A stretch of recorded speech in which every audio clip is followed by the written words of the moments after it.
Всем привет, дорогие друзья, с вами Лигар, да, давненько с вами не виделись. Отсутствовал примерно, по-моему, около 2 месяцев с половиной, где-то так. Ну, тут уж извиняюсь за долгое отсутствие, типа вот так вот уж получилось. Ибо, ну реально, как только, с последнего стрима, что могу сказать?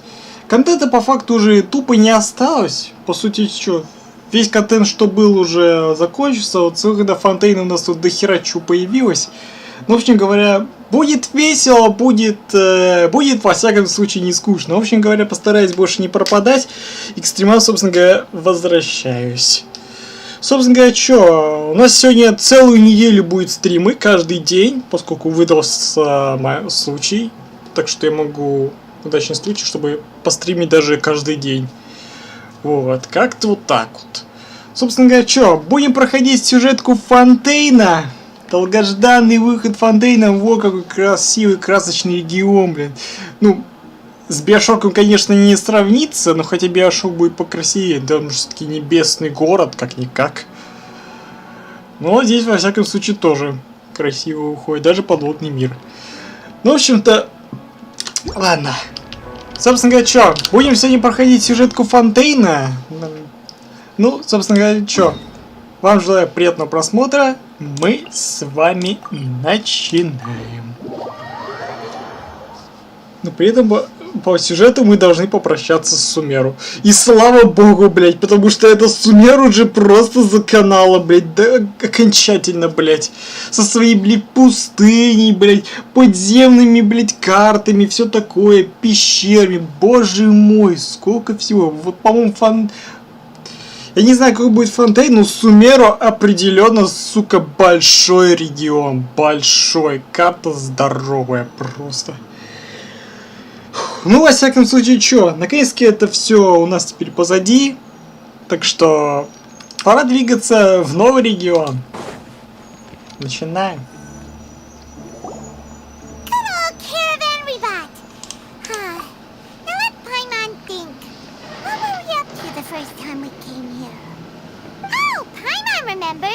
Nahita's consciousness had been trapped by the doctor, but we followed the clues she left behind to help her.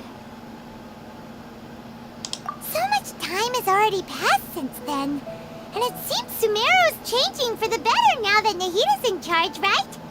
Paimon just hopes this peace will last a long time, and then Nahita won't have any more new problems to deal with. Yeah, guess you're right. We somehow always find ourselves right in the thick of it.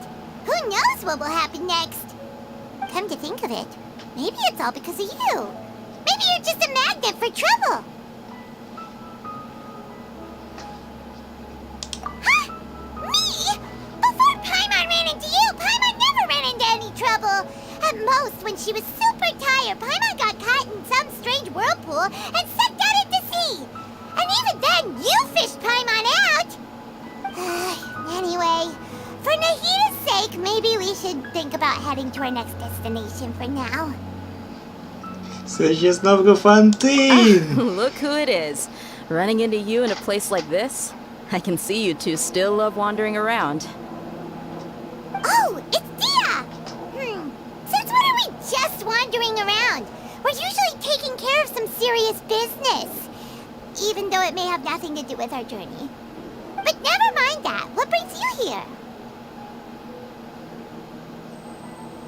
I just finished a commission in the desert for a usual client of mine. Nothing too interesting. Just escorting a shipment of goods. I'm on my way to report back.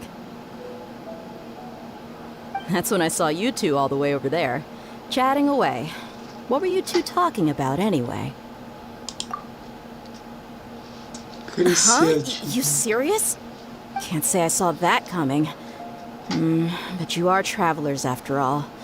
I guess you'd never stay for too long in one place. Bumping into you like this will become a rarity. I'm starting to feel sad just thinking about it. Hey, how about I gather a few mercs to escort you two? What do you say? Thanks, but no need. Oh, Paimon had no clue you'd miss us so much. But don't worry, we'll come back to see everyone when we get a chance. Sounds good. All you need to do to get to Fontaine is cross this stretch of desert and navigate some waterways. Knowing you two, I'm sure it won't be anything you can't handle. So, when are you leaving? Oh, wait a sec. Paimon just remembered there are still a few dishes in Sumeru that Paimon hasn't tried yet. Now, where's that list Paimon made?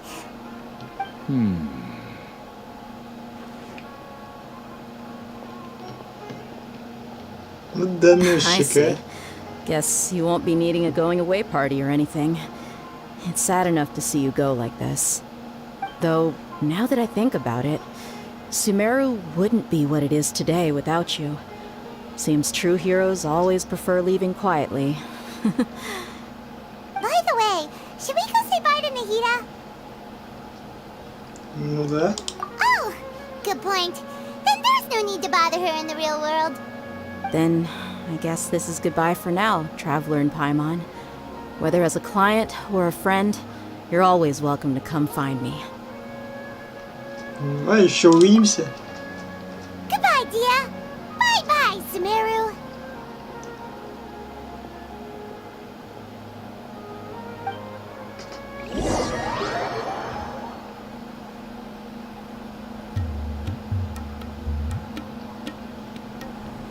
Вот так и странно, вот почему именно вот так вот нас решили телепортировать в Сумеру. Тут, вернее, телепортировать в Фонтейн. Просто могли бы сделать так, что мы хотя бы сами прошли бы. А тут нас просто телепортируют. Считай, вот чисто отсюда. Вот. Отсюда телепортируют аж сюда. Считай, целое путешествие в пустыне, блядь, нам урезали. Ну, это как бы не очень-то честно. То есть, было бы лучше, если мы сами шли в Фонтейн. Ну, чё понять от разработчиков? Ладно, короче, погнали. В принципе, чё? Нам, конечно, можно лодку взять и доплыть, но мы уже долетим. Карта, если что, у меня открыта, поэтому так вот. Телепортироваться уж на статую не буду, только уж как надо, так и доберемся до Фонтейна. Ну, кстати говоря, в отряде у меня винтик, так что выносливость в полете даже меньше будем тратить. Так что даже хорошо.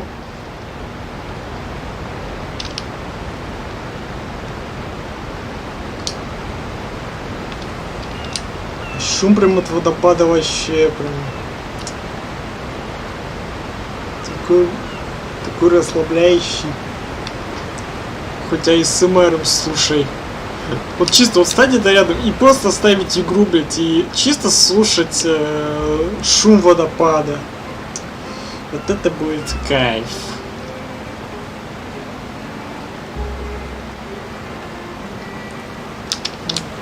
Зато вон Харвис Тохан спокойно видно. С Фонтейна.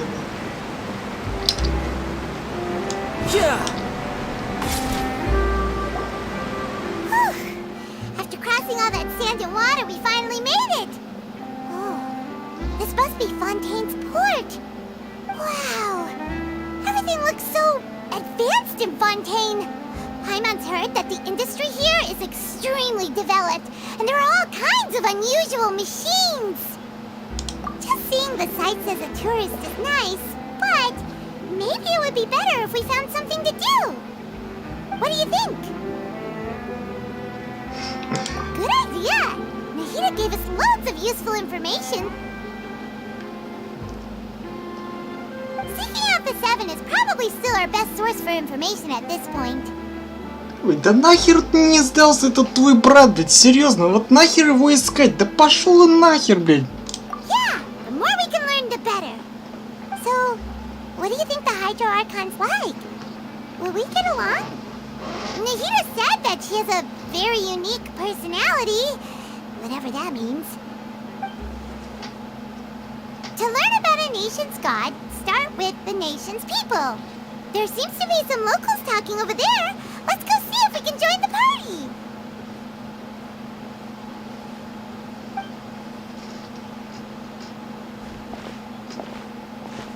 If you ask me, it's a tragedy how things ended for him. Clearly, he was a pretty decent person. Yeah, I didn't expect that kind of ending for him. I thought he would at least fight on a little longer for his family. I was expecting a sudden plot twist, but it's a pity that it never happened. Still, his story is quite the tearjerker.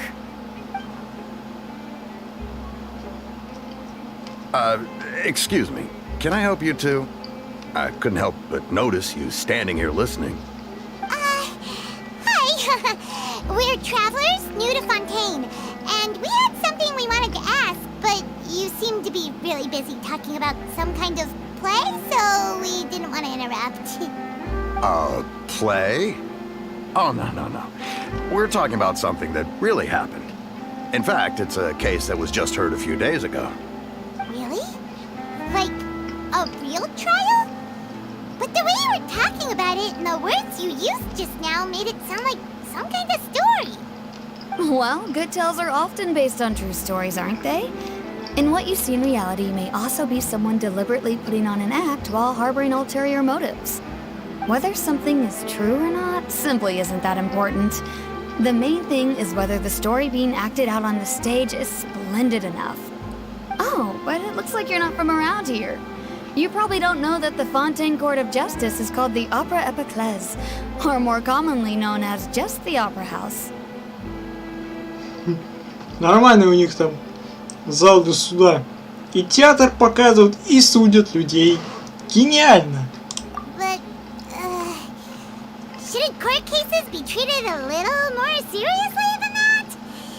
Not to question Fontaine's way of doing things. It's just that putting someone on trial is usually a very serious thing. No worries.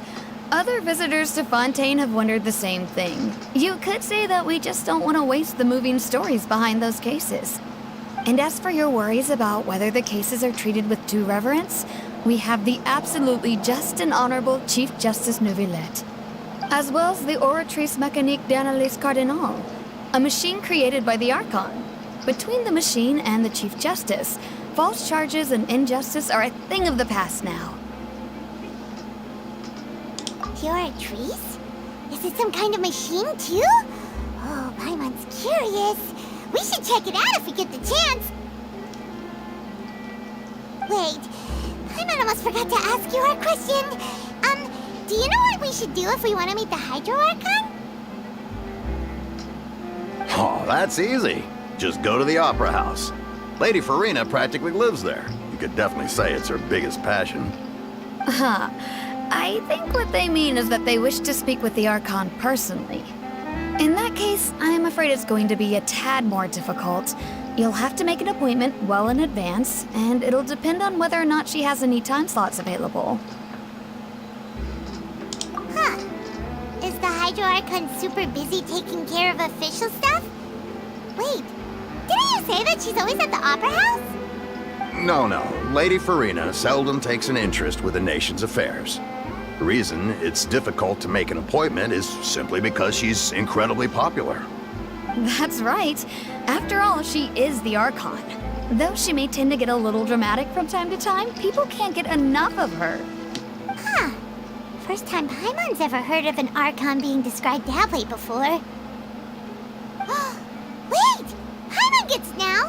The Hydro Archon is kinda like a big celebrity here, right? Yeah, I suppose you could say that. Perhaps you could even say our mascot. Hang on. This is still Fontaine's Archon you're talking about. You should show some more respect.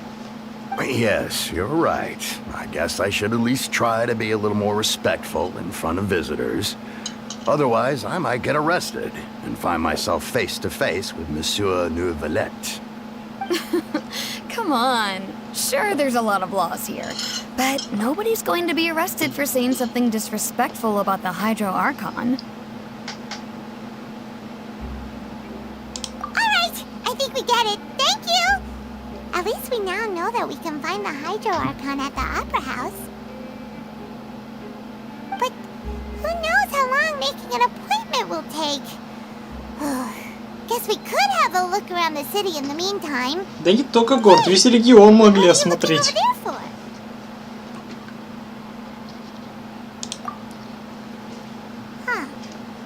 maybe something's the matter.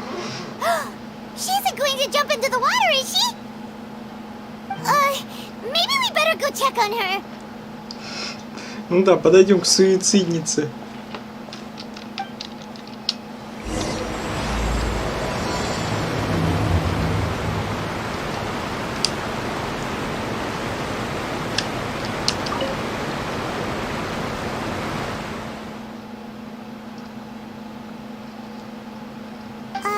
Hello there.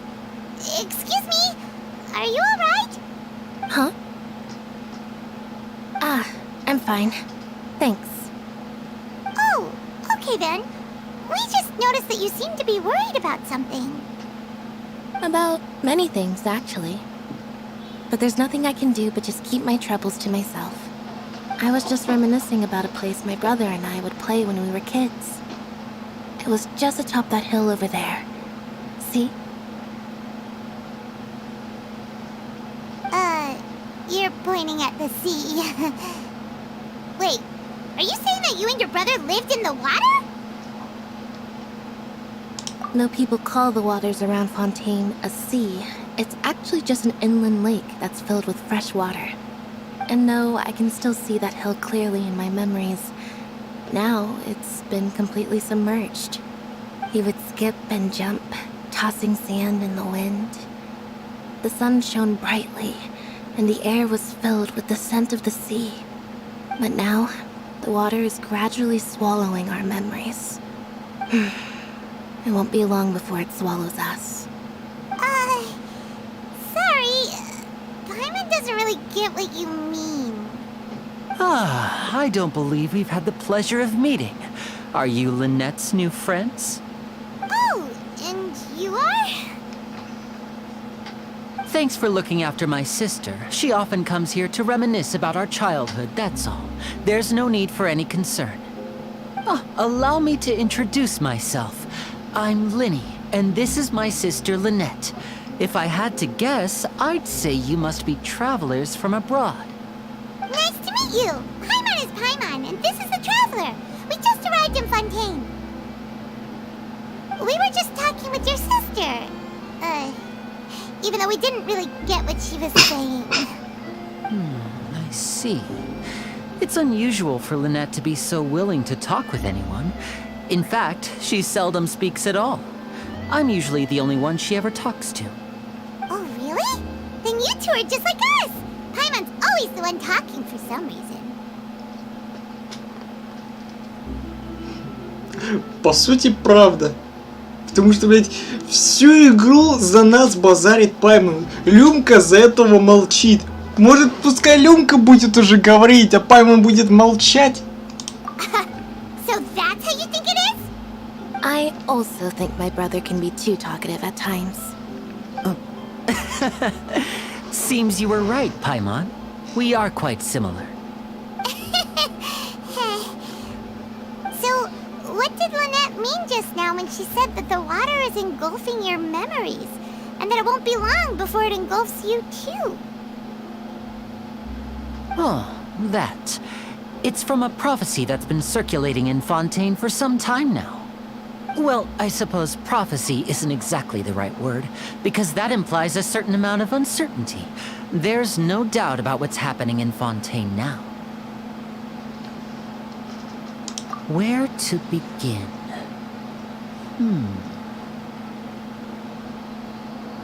Let's put that question on hold for a moment. We still haven't formally greeted each other yet, have we?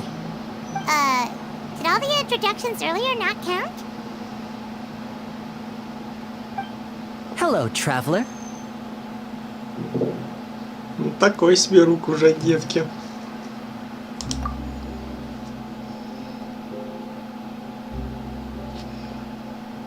And hello, Paimon. Hey! Why didn't Paimon get a handshake? You're not poking fun at Paimon, are you? Please, don't take offense. Just consider it a sort of etiquette we have here in Fontaine when making new friends. You should remember it. It might prove useful. Oh, alright then. Well, Paimon's just happy to have a local friend now. By the way, We were just getting ready to go to the opera house to meet the Hydro-Archon. Would you be able to show us the way? So you're going to see Lady Farina? No problem at all. In fact, I was planning to go to the opera house later myself. I'll gladly take you once I finish things here. Please follow me.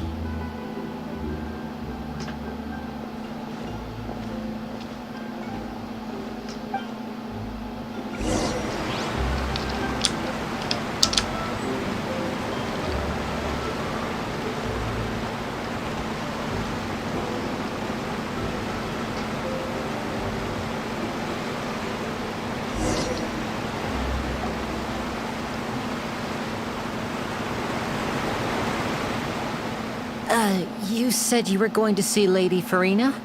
Well, it seems Lady Farina has come to see you. Надо же. Прям так официально.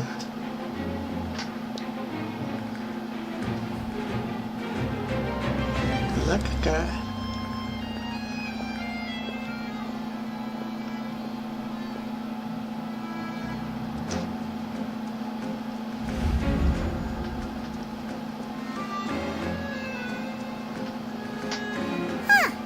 So, she's the Hydro-Archon? But how did she know we were looking for her? My dear people, rich and poor, those with cup in hand and those with nothing at all, raise your glasses in celebration. If you don't have one, then just raise your hand in lieu. Я красотка. Надо брать. As you can all see, two unfamiliar travelers have arrived in our nation. Come, let us make a toast in honor of this traveler and her companion who have journeyed here from distant lands.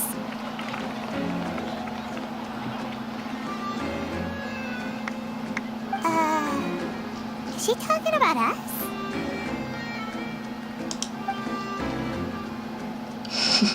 Оно и видно, блядь, что тут никто, блядь, с бокалом тут посреди моря не стоит. The turmoil and chaos you've left in your wake as you visited other nations. But I welcome you nevertheless. No, I have come to receive you personally. Fear is for insignificant cowards. I am a god, and I will never entertain the notion of such meaningless wariness. You can be rest assured, I see clearly your sincerity.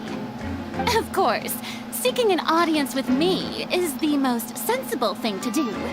It will allow you to truly behold my power and witness my authority. Intelligent people always gather under the correct banner. I, Focalor, hereby welcome you to the nation of Hydro and acknowledge the value and significance of your trip. Now, you may rejoice in this. Да. Что ж, найти Архонта было достаточно легко. Да проще просто. Стоило прийти в порт, оп, сразу на пороге встречает. Как гостей. Paimon still can't believe it. Feels like we've only been here for a few minutes. But the Hydro-Archon's entrance was, how should Paimon describe it?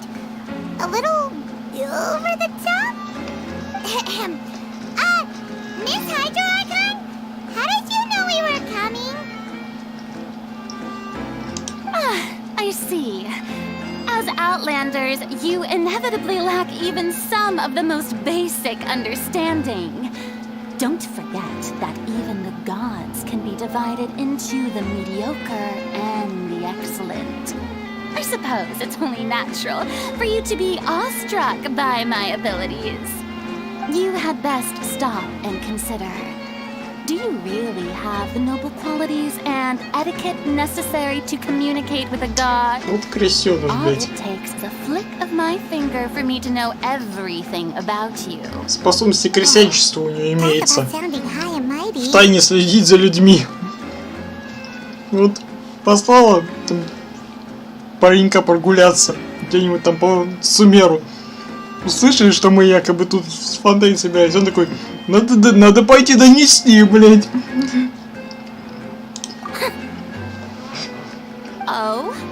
What's with these looks? Perhaps the welcoming ceremony still isn't enough?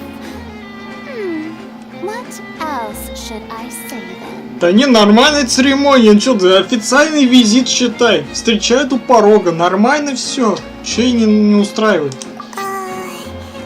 Is she waiting for us to start talking? Wow, I didn't expect to see Lady Farina here. What a surprise! Wait, does this mean they're the legendary blonde traveler? How did I not notice before? Действительно. Hey, what's all the commotion? Oh, is that Lady Farina? Они, блядь, только сейчас ее заметили, что ли? Of course. That's the blonde traveler.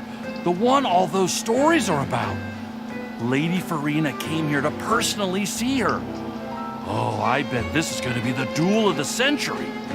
Ooh, I've got to see this. I knew Lady Farina would never disappoint.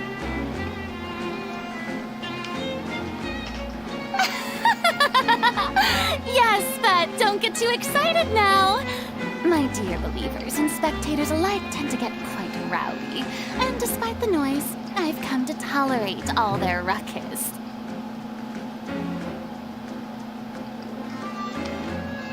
You may consider this my reward to all of you.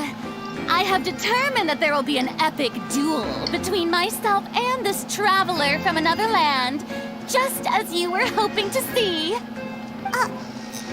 Now she wants to fight? Aren't we getting a little ahead of ourselves? Посмотрим. Или нет-то, блядь. Райден, блядь, уже клинки с Райденом уже скрещивали. Значит, с Фарином скрестим.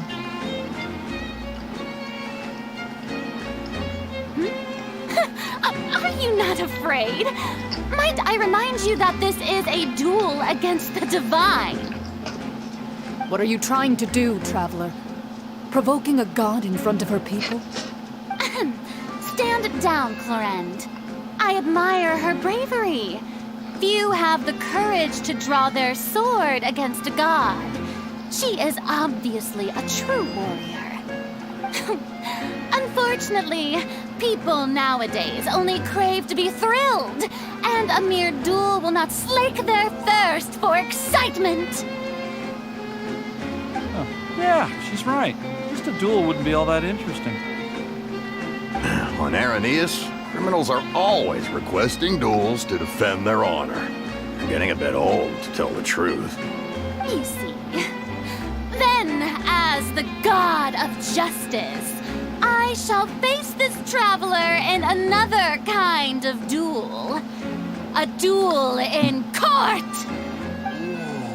Oh, all right! Now that'll be worth seeing!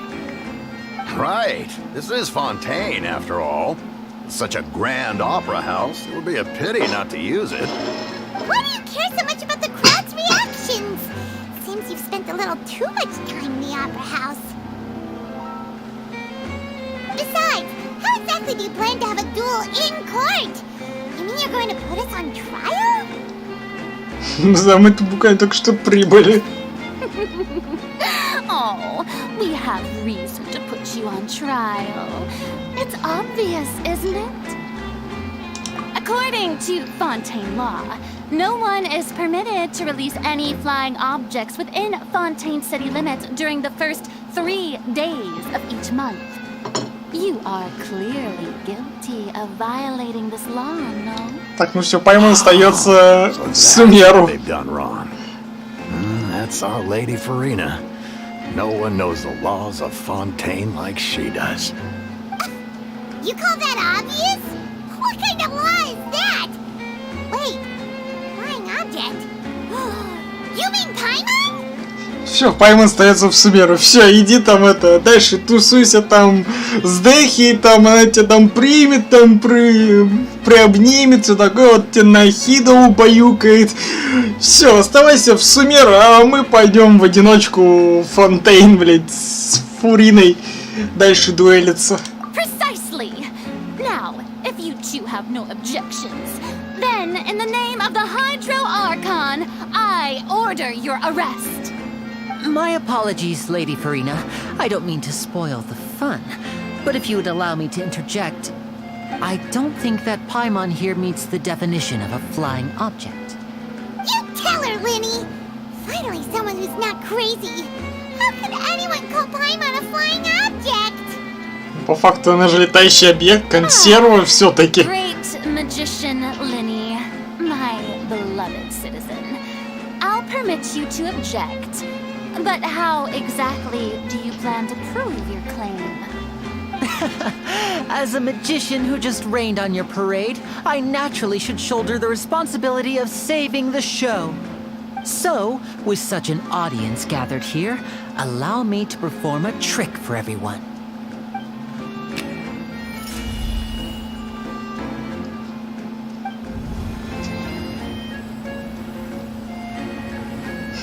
Ну ты, бля, фокусник. Ta-da! What's that on Paimon's back? Hey, when did you do that?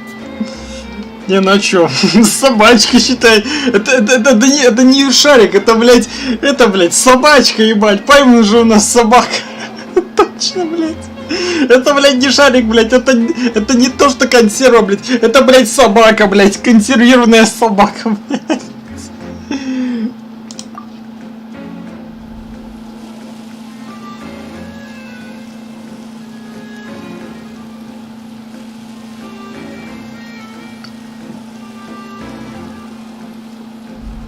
There. As you can all clearly see, Paimon should be classified as, well, something like a balloon. This rope has been in the traveler's hand all along. It was just that no one could see it before. You call that magic? You've got to be joking. I thought it was pretty good. Nice one. Huh. I'm not sure what to think. It seems Lady Farina's charges no longer hold water.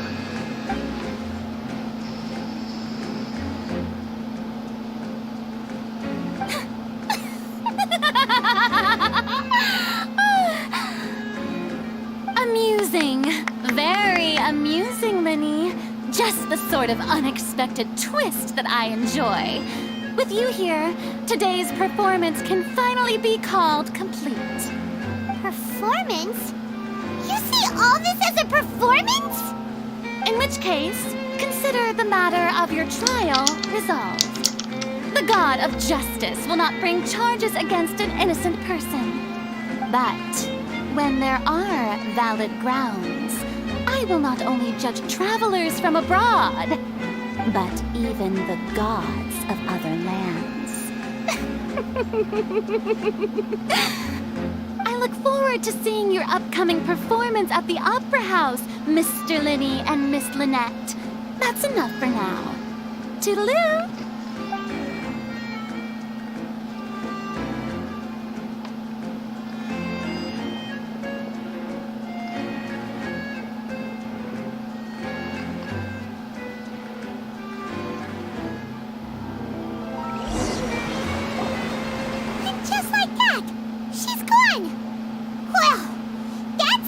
Unpredictable Archon Paimon's ever seen.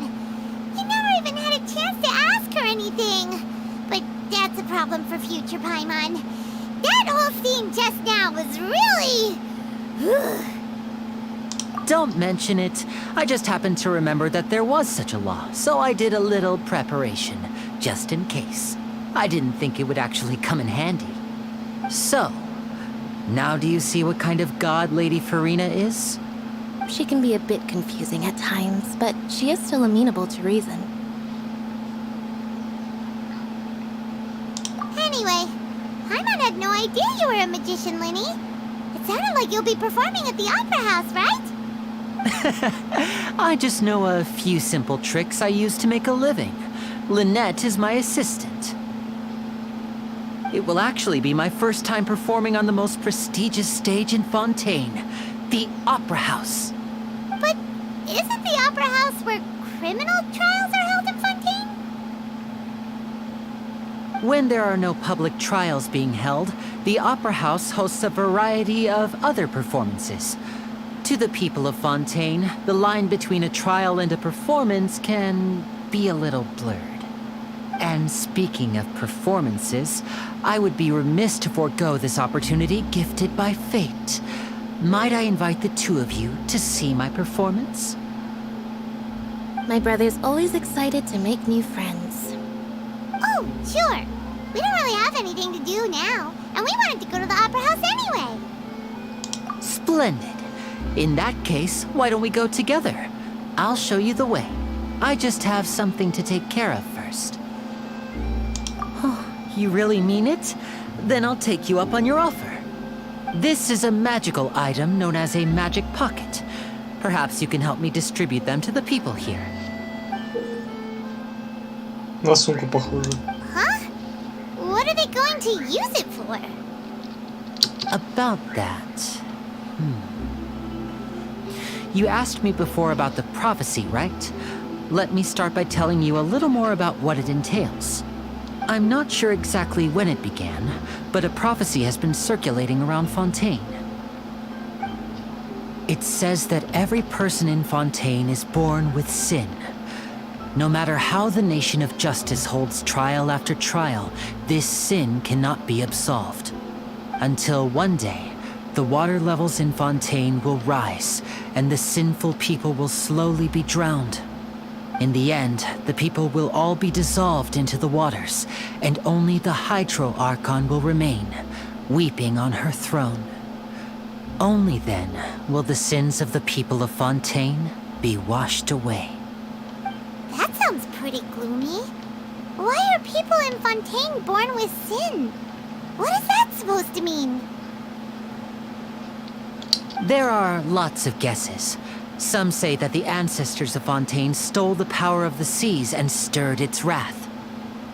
Others say that the people of Fontейn never heeded the first Hydro Archon's warnings and offended Celestia.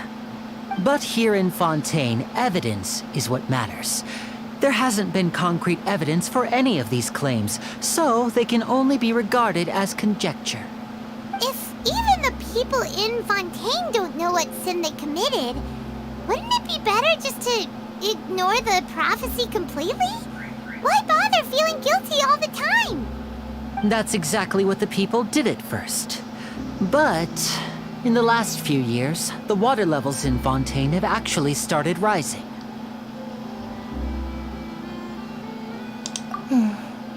Many places have already been completely submerged, and now lie beneath the sea.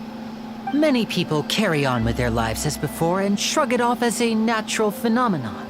But my family and I think that the people of Fontейn shouldn't ignore the possibility, which would end up sentencing them to death.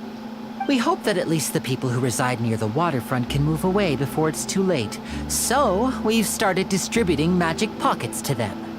As a magical item, these magic pockets have astonishing capacity. I'm sure they will come in handy when people are moving their belongings. Oh, Paimon gets it! It's like preparing for a rainy day! But this is more than a bit of rain. Perhaps only absolute power could ever contend with such a catastrophe. But who knows? We're just tiny specks in the grand scheme of things. Now, if you'd like to help, then please give these magic pockets to anyone nearby. Be sure to convince them to take it, regardless of what they say.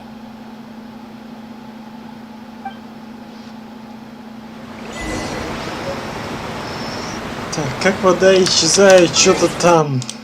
Что-то там такое. Как вода исчезает в воде. Интересно, интересно.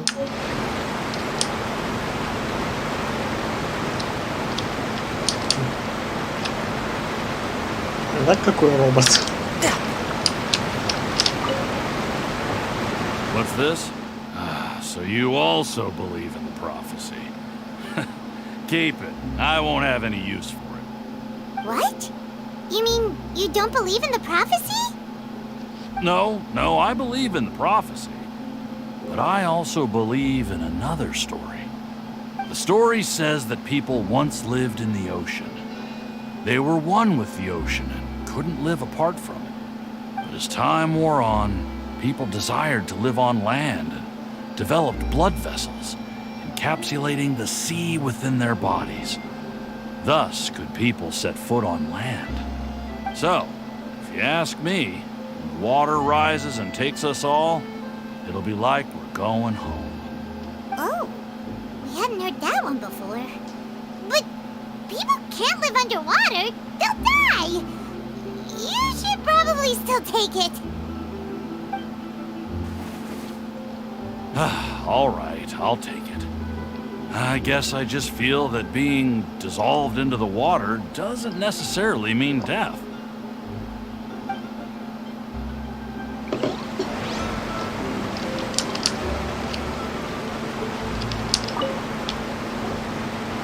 So you're the blonde traveler that everyone's been talking about.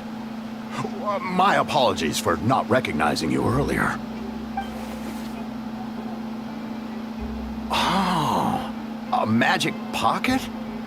Seems you really thought of everything. I guess it's better to prepare for the worst and hope for the best. Thanks. Please, also thank the magician on my behalf when you get the chance.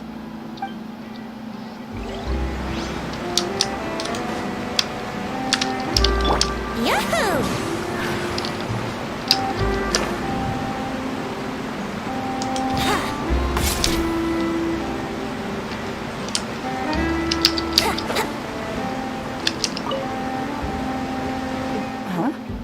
I don't want that thing.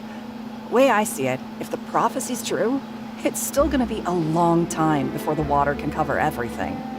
Life is all about living in the moment. What use is there in worrying about the future all the time?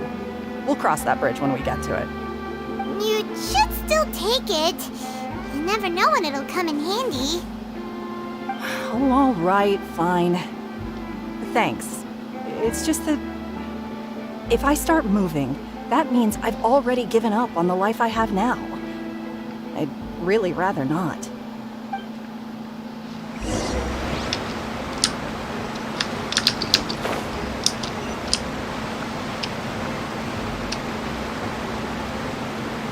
Oh, you already handed out all of the magic pockets? That was fast. So, what did people have to say? I bet you heard some, interesting opinions. Yes, but that will change once disaster strikes. I know they'll change their minds, so it's only right to help them prepare. Is there anything else you need to do before we leave? Yes, one last thing. I have the magic pockets made by a workshop in the court of Fontейn. Since we're out and about, I was thinking about bringing him some more materials. So, you want to collect materials? Just tell us what the materials look like and we'll help. Many hands make light work. Oh, that would be much appreciated. We'll need some Romaritime flowers. I remember seeing them near the waterfront on the east side of the harbor.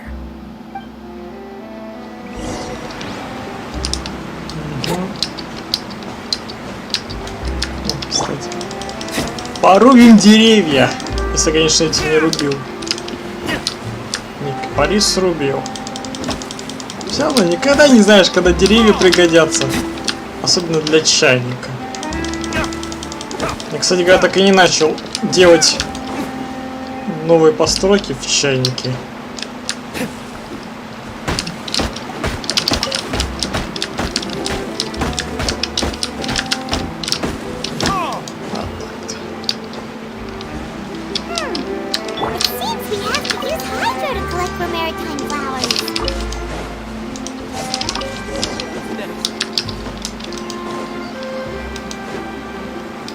Не зря есть Тарталия.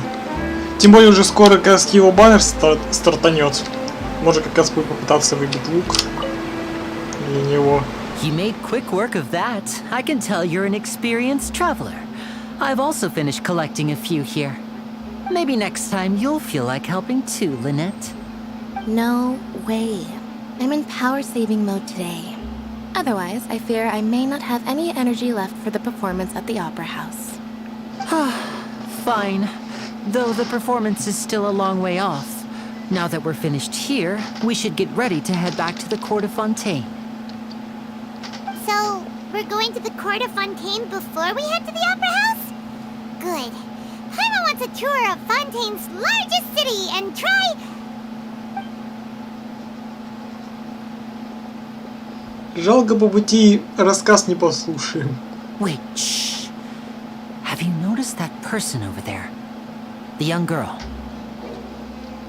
Huh? What's wrong with her? Paimon didn't notice anything. She's obviously a thief. Magicians and thieves practice similar methods. We divert attention, and a distracted audience is one that won't discover what you're really doing. Watch her movements carefully.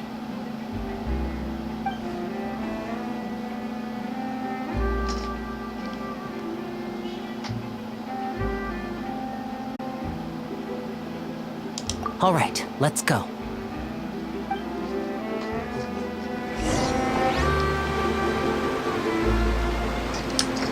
No time to lose.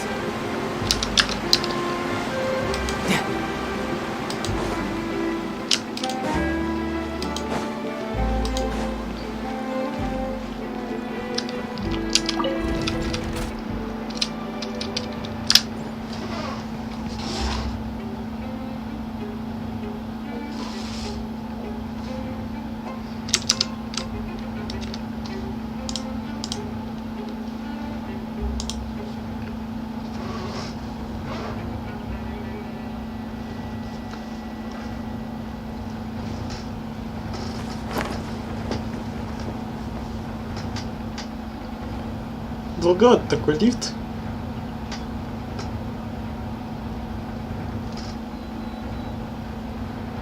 Не хватает здесь музыки какой-нибудь чтобы хотя бы было что послушать перед подъемом на лифт. Ты спокойно, лифтовой музыки не хватает. This is the spot where Lenny wanted us to wait.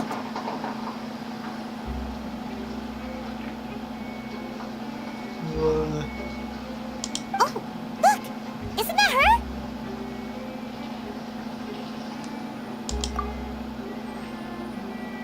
Oh no!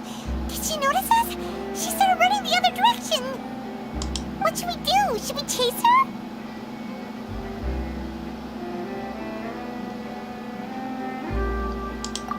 You're right.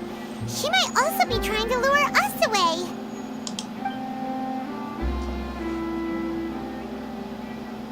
Nothing's happened for a while now. Paimon wonders if Lenny caught the thief. Yeah, let's go.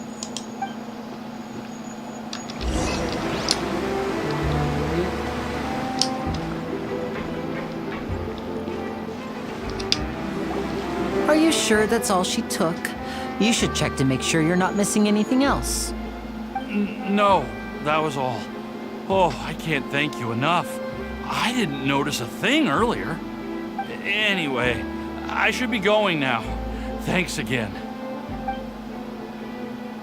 Oh, were you returning what the thief had stolen? That's right. Pity I wasn't able to catch her. She distracted me by dropping the thing she stole on the ground. By the time I looked back, she was already gone. I saw the general direction she went, but Lenny twisted his ankle, and I needed to make sure he was okay. Oh, did you get hurt, Lenny? I'll be all right. It's just a twisted ankle, that's all. In fact, it's feeling better already. If you want to play at being a hero, at least try not to get hurt doing it. Imagine what would happen if you managed to derail our performance as a result. You're right, you're right. Sorry, Lynette. I have to admit that the thief was even more skilled than I had anticipated. But at least we were able to get the stolen items back, so it wasn't a complete failure. What a slippery little thief. Guess things turned out all right in the end, though. Lenny's initiative paid off. All right, let's put this little detour behind us. We should go to the court of Fontaine now. Погнали.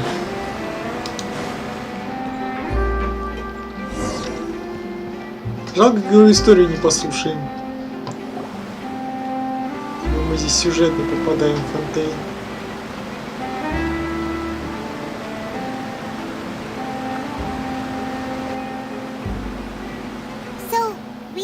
this thing to go into the city?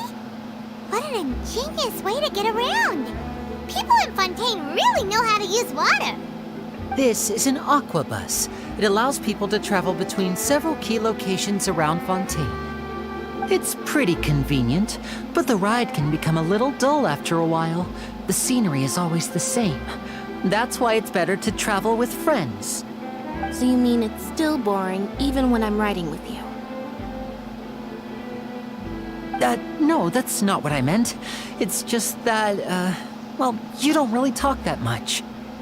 Besides, it doesn't really feel like a real trip when it's just the two of us. It's the same as being at home. Whatever. Guess that's what it's like to be an older brother.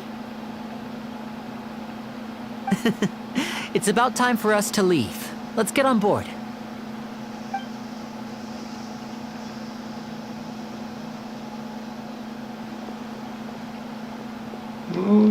Charlotta.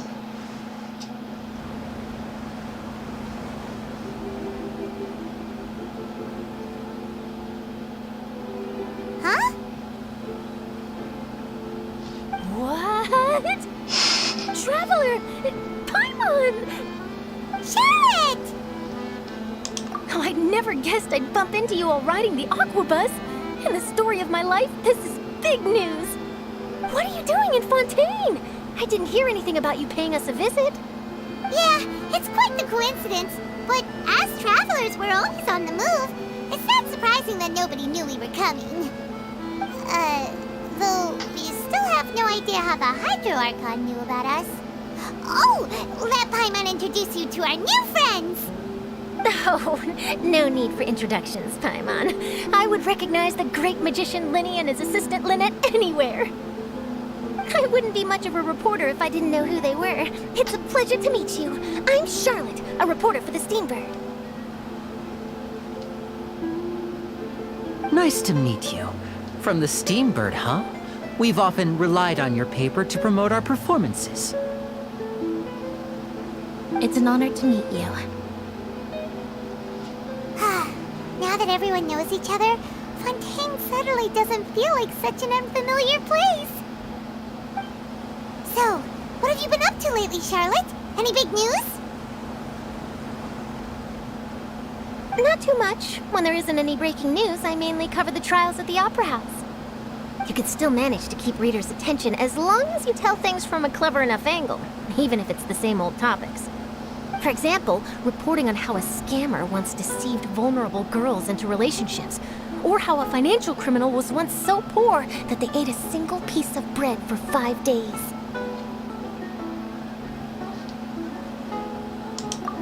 You're right. Seems you know me pretty well.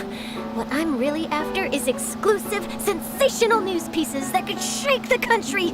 These smaller stories are a waste of my talents. Oh, I just remembered. I've been following a case lately. Well, a series of cases, actually. You mean the serial disappearances of young women case? That's right. These stories are the talk of the town right now, and it's probably the most mysterious case we've ever seen. If I'm the first with a draft ready to publish when the case is finally cracked, and it's the headline story in the Steambird, oh, when that happens, I bet all the other reporters will shed tears of envy. I've already gathered all kinds of materials. I just can't wait for the truth to be revealed. So, what is the serial disappearances of young women case? You mean the culprit hasn't been found? That's right. The first missing girl case happened almost 20 years ago. And ever since, after a period of time, another girl disappears. What the cases have in common is that the girls are all of a similar age, and that they've all vanished without a trace. But the scariest part is that to this day, none of the girls have ever been found. Many suspects have been arrested over the years in connection with this case, but shortly after each arrest, another disappearance would always happen. Yes, it's possible. But either way, I believe that every case has some precise truth behind it, waiting to be exposed. Yes, I agree. And at the very least, the family of those missing girls deserves some sort of explanation.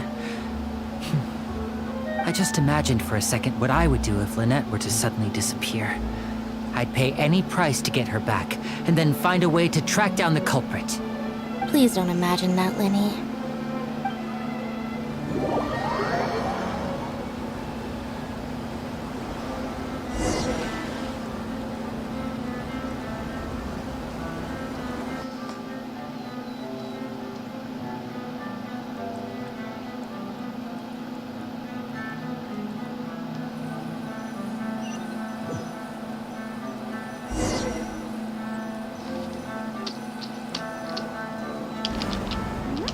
Hey, we're almost there! Look!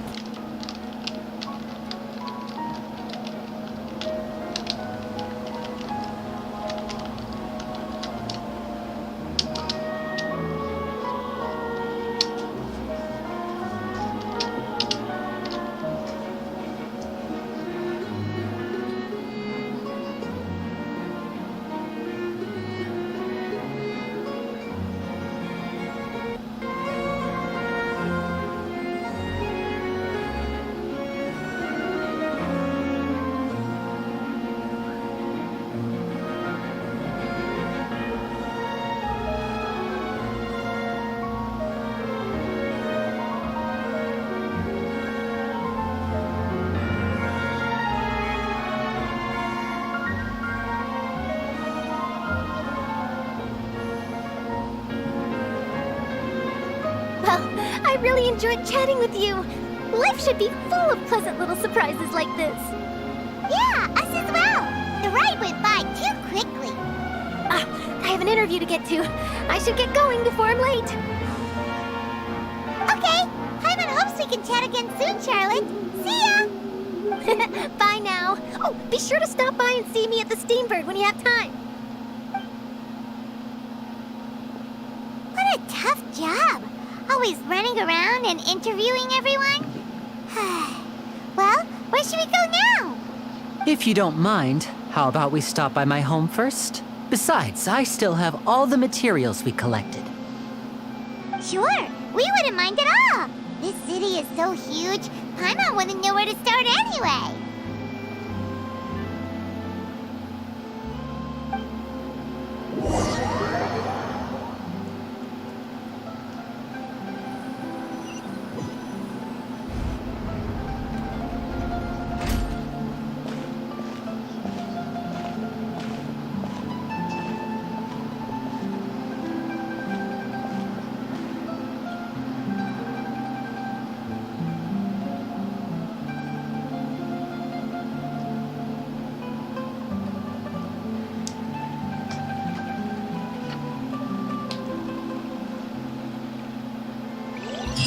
Аж руку на сердце приложила.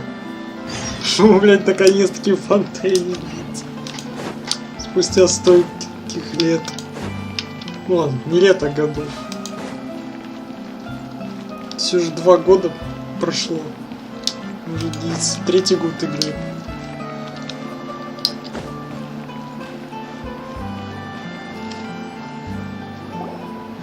This is our current abode. Ah, Fremine, you're home. Where did everyone else go? I have some new friends that I would like to introduce. Oh, they all just went out a moment ago.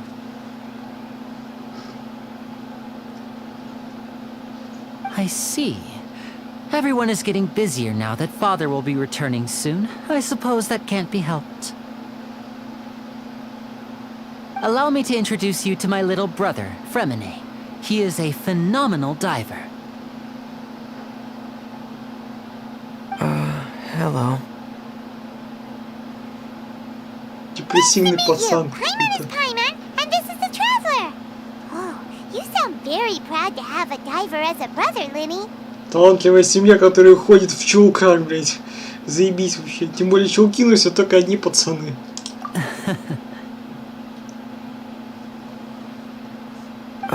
Lenny, could you Ну, come here видно, for a он minute? тоже носит чулки, он просто снял их. What is it, Fremine? Вот я уверен, он точно Yes, такой же, tell как и me. Лини. Тоже носит чулки.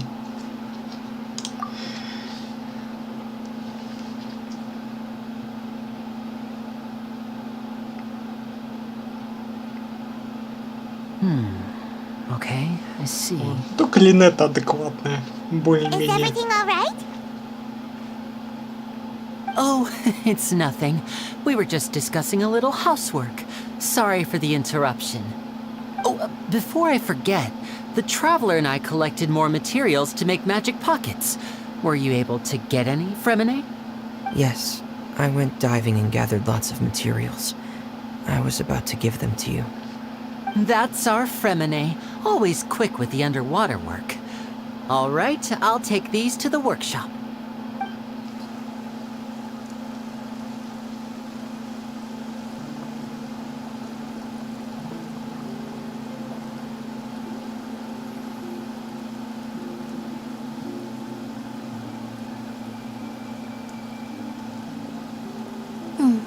Looks like rain.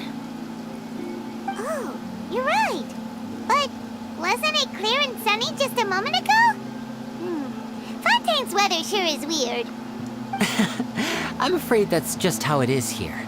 It often rains on days where there are trials being held in the Opera House, but don't worry, it'll clear up soon enough. What's wrong, Fremine? There's a legend about the rain that I tend to believe. It's said that a dragon of water once resided in Ffontaine. Though we don't know where the dragon went, every time it weeps, the skies will cloud up and pour out rain.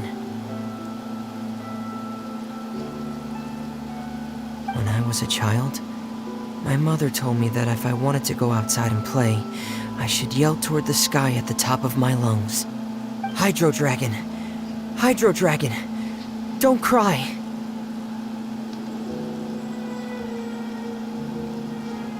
If it's an elemental dragon, then having the power to make it rain wouldn't be very unusual. Let Paimon try something. Hydro Dragon, don't cry!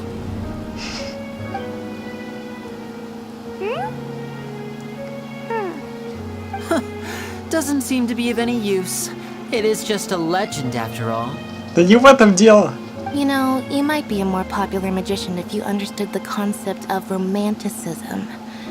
Or could at least play along. Sorry, it might be because we've never met the Hydro Dragon. Perhaps it can't be comforted by the words of strangers.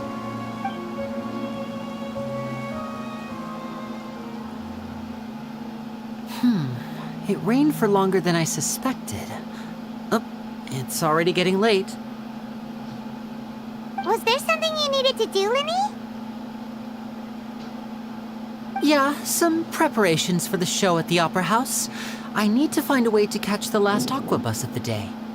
On the day of the performance, just ride the aquabus to the island of Aeneas. I'll have Lynette meet you at the fountain in front of the Opera House. Oh, are you leaving now? What is it, Fremine? I'm in a hurry. Oh, I get it. You feel nervous delivering the materials for the magic pockets, is that it? Perhaps we could trouble the Traveler to help us take these materials to the Beaumont workshop and deliver them to the owner there?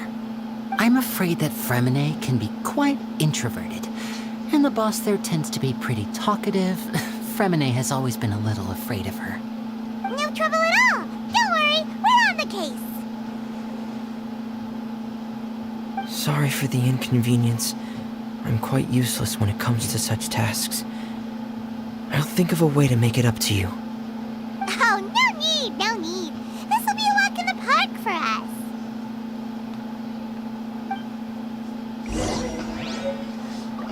Так вот, почему было бесполезно просить дракона не плакать? Все потому, что вот он. Вернее, его останки. Это в случае не останки гидродракона, блять. Ведь они просят не плакать гидродракона, который по факту уже давно уже все. Мертв. Вон, блять, останки костей остались. Скорее всего, эти останки костей остались от гидродракона. Вот. Вот почему бесполезно было просить его не плакать, потому что он уже давно трупец. Thanks again, you two. I really can't deal with that lady. Не умеешь с бабами договариваться. Вот и все. Вот и вся проблема.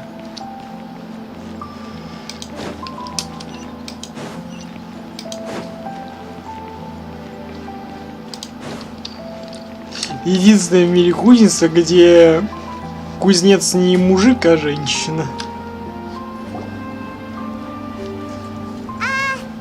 Hello? Is there anyone here? Oh, hello there. New customers? Looking to buy, or do you need something made? Or perhaps you're just looking for a chat with me. Oh no, we're just here to deliver some materials. Here they are. They're for making... what were they called again? Ah, these must be for magic pockets. I could tell right away. I've already made several orders worth now. No need. They've already prepaid several batches worth. When they told me what they'd be using them for, I even offered them a discount. But they insisted on paying the full amount, saying that I had a business to run. It seems both their hearts and their pockets are made of gold. Wow. So, is Linny actually loaded? I can't say for sure, but who knows? Maybe there's good money to be made being a magician in Fontaine. Hey! Is this machine what you use to make stuff here? It looks really advanced. Why use your hands when a machine can do the work? It would be a waste not to use the latest technology, and wasting is a kind of crime. But where does a big machine like that get its power from? Well, it's a little complicated. I'm not sure I can put it in layman's terms for you. But basically, everything we usually use here in the city is powered by indemnitium. It's a type of energy that's produced from trials. Huh? How can trials produce energy? Well, I'm not completely sure of all the details myself, but basically, when a trial is in session, the oratrice mécanique d'analyse cardinale harvests people's belief in justice and converts it into energy to be used all around Fontaine. So that's what its other function is? Paimon heard that the oratrice was created by the Archon to make judgments. But Paimon still doesn't get it. How could something unreliable like people's beliefs be turned into a stable power source for these machines? Oh, yeah! So that means the Hydro Archon relies on the machine to take the energy created by belief and turn it into power for all of Fontaine, right? Even though I've never heard anyone really put it that way before, it sounds like it makes sense. Besides indemnitium, we have another type of energy called pneumosia. It isn't produced by the power of the Archon, but it is unstable by nature. Even now, it still cannot be widely used by civilians. I thought I'd find you hard at work, but here you are chatting the day away. Since you're already talking, I'm sure you wouldn't mind a few words with me. You again? Didn't I already promise you that I'd have the more I owe to Confrérie of Cabriere by next month? Why are you hounding me now? Yeah, but how do we know that you won't go running off by the end of this month? I want 50% today. Wait, no, 70%. Huh? You... Seems business isn't so great for the workshop. We've already finished our job and delivered the materials. Maybe now's a good time to leave? Hey, hold on. Before you go around trying to collect payments, why don't you settle Какие your own debts люди. first? Без охраны. If Confrérie of Cabriere wants to poach clients from Northland Bank, that's fine. But I'm afraid you still owe the bank a hefty sum of mora. So why don't we work things out between us first, before you get back to your little conversation here? You're from Northland Bank. But we said we'll pay everything we owe next month. Why are you hounding me now? Traveler, Paimon! I didn't think I'd run into you here in Fontaine. What are the chances? We're surprised to see you too. What are you doing here in Fontaine? You didn't want to stay in Snezhnaya? Да при чем тут Снежный? Он больше в банке своем сидит, в Лиешном банке. Long story short, I've already been in Fontaine for some time now, and honestly, things have been pretty boring. But it seems that fate brought our paths together today. Not only will I have some good friends here now, but ones who always seem to find trouble. Either way you look at it, it seems things are going to get a lot more interesting now. Pretty sure we'd want to avoid anything that you'd find interesting. Besides, our trip here has gone pretty well so far. Right, Traveler? Hey, you, Northland Bank boy. Aren't you forgetting something? Don't interrupt. It's not often I run into the Traveler like this. Why don't you wait for me over there for a while? You kidding? Aren't you the one looking for us? You really expect us to sit and twiddle our thumbs while you catch up with your friends? Listen to me, boy. If you want your Mora, fine. Why don't you come and take it? Hey, I just said not to interrupt.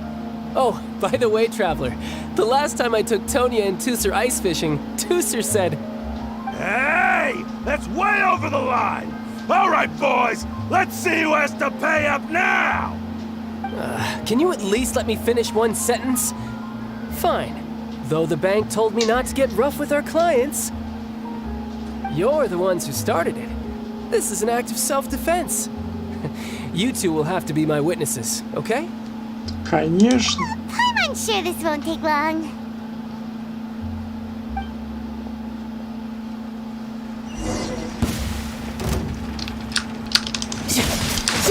Brace yourself. This is gonna hurt. Вот и все.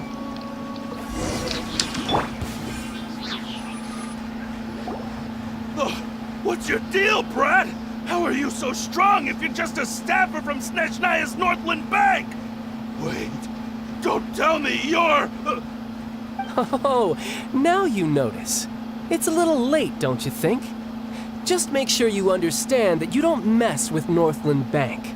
Got it?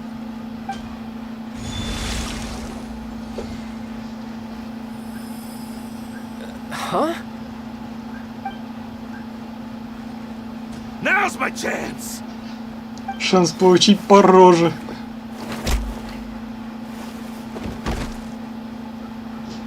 Huh. That was weird.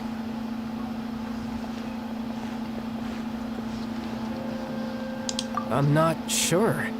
It's as if I suddenly lost control of my hydro powers when I needed them. Maybe there's something wrong with my vision? Strange. How could that happen? First time Paimon's ever heard of someone losing control of their vision. Never mind. It doesn't matter. If I want to stay sharp, I shouldn't be relying too much on my vision anyway. Besides, I always have my delusion in case I need it. So what are you doing in Fontaine, child? I don't see its work for Northland Bank. Well, I guess it's because I've been in a bad mood lately. Huh? What kind of reason is that? Wait, since when do you feel down about anything? I don't know. Maybe I still have a lot to learn about myself. But recently, there seems to be some sort of restless power stirring inside of me.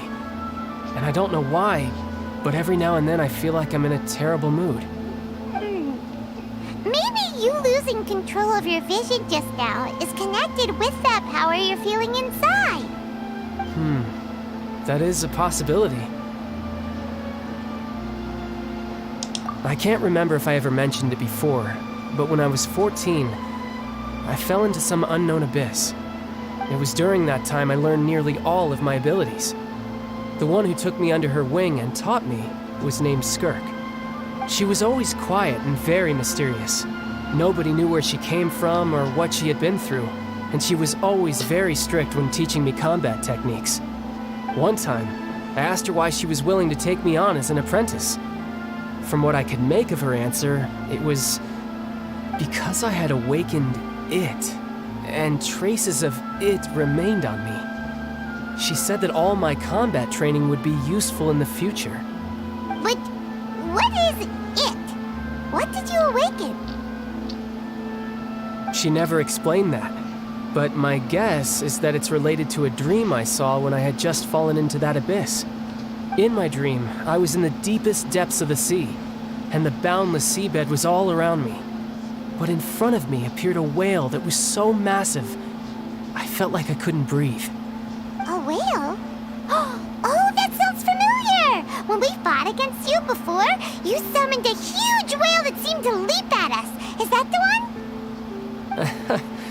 That's just an abstract form of a whale that I create using my elemental powers. It takes that shape because the scene I dreamt of the whale has always been stuck in my mind. I'll never forget it. So you used the whale as inspiration for one of your moves? Huh. Seems a little twisted to Paimon. So why don't you just go ask your master? Maybe she knows the answer. You make it sound so easy. Ever since the incident I experienced there, I've never stopped searching for Master Skirk and that unknown abyss. But it's been years now, and I've still found nothing. There isn't even a trace of the place where I remember falling into the abyss. Oh, it sounds like some kind of ghost story. Yeah, I'm out of leads at this point, but there's nothing more I can do. It seems that strange encounters in this world tend to be elusive like that. Oh, seems the time really flies when I'm talking with you. I just remembered I have somewhere else I need to be, so I should get going. What? More work for the Northland Bank? No, it's more of a personal appointment. Lately, I've been sparring with some of Fontaine's official champion duelists whenever I'm feeling bored. Official champion duelists? You mean it's their job to duel? Yep, in Fontaine, before a criminal goes to court, they're given one chance to defend their honor by requesting a duel with an official champion duelist. The champion duelists are all-powerful fighters selected from among the nation's best. And the duel itself is a no-holds-barred fight with no specified stopping point. So engaging in such a duel is regarded as a symbol of defending your honor. If a criminal manages to win the duel, they'll be acquitted. But if they lose, they'll have no choice but to stand trial. And the worst-case scenario is that you're simply killed in the duel. Though it's rumored that Fontaine has a death penalty, from what I can tell, no one has ever been officially sentenced to death. So really, the only people who opt to duel are those who have suffered a grave injustice in being accused, or those who greatly value their honor. Otherwise, why gamble with your life? So, do many people actually get out of their trials by winning the duel? Apparently, it's exceedingly rare for anyone to actually win. Fontaine probably enacted this system as a way to show that the nation respects the honor of its citizens. Besides, none of the champion duelists are to be trifled with, which is exactly why I was itching to face them as soon as I got to Fontaine. Apparently, the one I'm meeting today, Clorinde, is the strongest of the champion duelists. I had been asking her for some time before she finally agreed to face me today. Well, that's child for ya. Kinda feels like we heard that name somewhere before. Oh, before I forget, I want you to have this. Huh? Your vision? You're seriously just giving it away? I'm just worried that it could become uncontrollable again. I'd be pretty upset if it got in the way of my duel, so I think I'll be better off without it for now. Besides, I just need you to hold on to it for a short while. I'll come retrieve it when I have some time later. Paimon knows what you're up to. You just want an excuse to come talk to us again, don't you? Whatever gave you that idea? I'll be in touch later.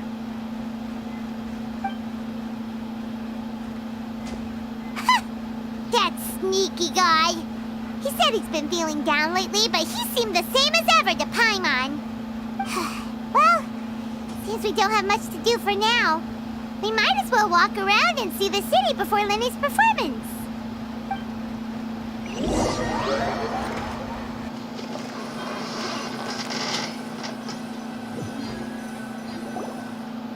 Wow!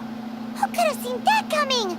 The reporter who was barely around for most of the story was the murderer all along! Sorry. Paimon was just surprised, that's all. Paimon never saw that twist coming. The murder mystery novels here are amazing! The whodunits here in Fontaine are a lot different than the light novels you see from Yai Publishing House. Both have their merits, but Paimon thinks this style of novels are more, well, novel. It's so exciting to reach the moment when the mystery is uncovered, especially in the one Paimon was just reading. You should buy a copy and read it too. Oh, sorry about that. Paimon will be more careful next time. Hey, shouldn't we be heading to the opera house to see Linny's performance soon? It's almost time for the show to start, so we should get going. Linny said that the opera house is on there in ES, so let's go ride the aqua bus. Ну все, погнали. Так. I could get used to this. Вот как раз таки это, на лодке поплывем. Послушаем рассказ.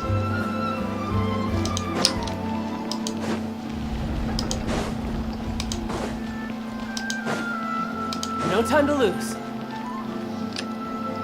Так. На третий этаж не надо.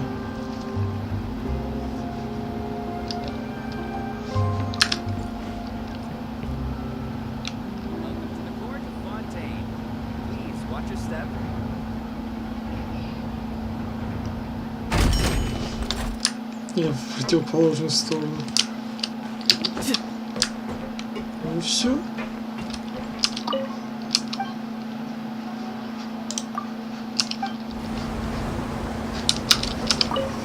Все, кайфуем.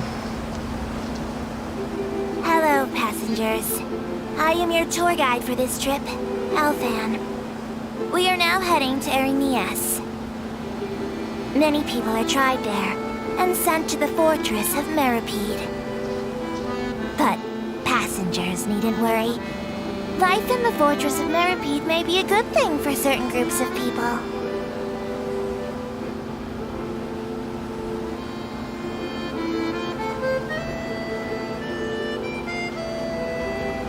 The construction of Clockwork Mecca has no restrictions outside of patent law. Other than the Fontaine Research Institute, many private workshops are engaged in researching and building all kinds of Clockwork Mecca. Some people will modify existing models, and other criminals will use Clockwork Mecca for theft, robbery, surveillance, and illegal exploration, among other activities. If you encounter such a situation, please report it to the nearest Marie-José personnel immediately.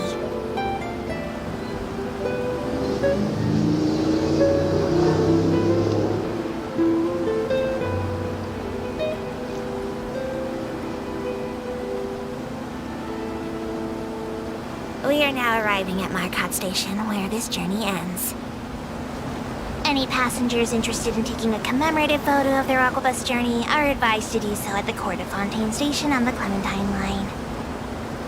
This is because the atmosphere there is much livelier. Plus, my diligent colleague Aval keeps her boat in a much cleaner, photo-ready condition. And also, my Melusine hands struggle with holding cameras.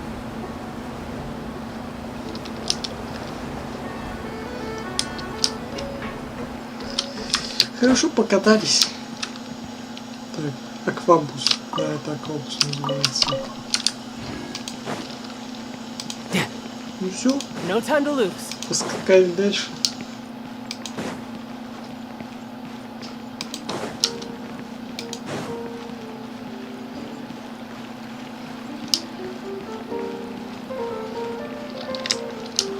Момент, сундук. На сундуки и все прочее я уж отвлекаться не буду. Тем более я все равно это рано или поздно зачищу.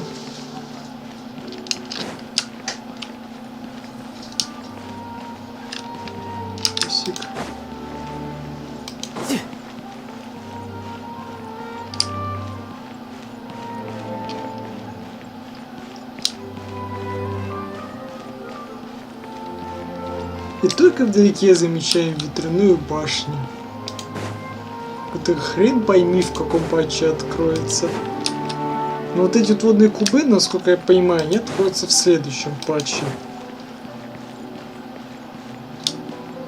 Вон, если мы, конечно, их увидим тут. Кажется, на аквабусе проезжали. Меня за горами не видно. Whoa! Now this is fancy! The opera at Eclairs. What a place to hold a performance! No wonder Linny and Lynette were looking forward to it. Huh. Looks like there's a lot of people standing around the fountain up ahead. Oh, Archon, please bless us with a bright and healthy child. We pray. I don't know why you always feel the need to ask so much. I'll be happy as long as our child is healthy and lives a peaceful life. I guess if they're our kid, then there's no doubt they'll turn out smart. Maybe this is one of the customs in Fontaine. There sure are a lot of couples here. Vache. What's wrong? Vache. Vache. No, Paimon didn't say anything. Are you hearing things? Welcome to the Fountain of Lucine. All the water flowing through Fontaine converges here. It's customary for newlyweds to come here and wish for children. Ah! Lynette! You scared Paimon! When did you get here? Lenny asked me to wait here for you, remember? Right. Не, ну спрашивать у кого-то, но это будет больше глупо. What do you mean? There are a lot of people here right now. Hey, you're not trying to scare Paimon, are you? Besides, it's the middle of the day. It's not the time for eerie things. I see. I might be able to tell you something that could help explain the voice you heard. In fact, you might not be imagining things at all. I suspect that what you heard is a result of your hypersensitivity to the hydro element. Others in my family have had similar experiences. It's because of her sensitivity to the hydro element? But what would hearing a voice have to do with elemental power? When do you cry, Paimon? Wait, what? What does that have to do with anything? Just answer me. When do you cry?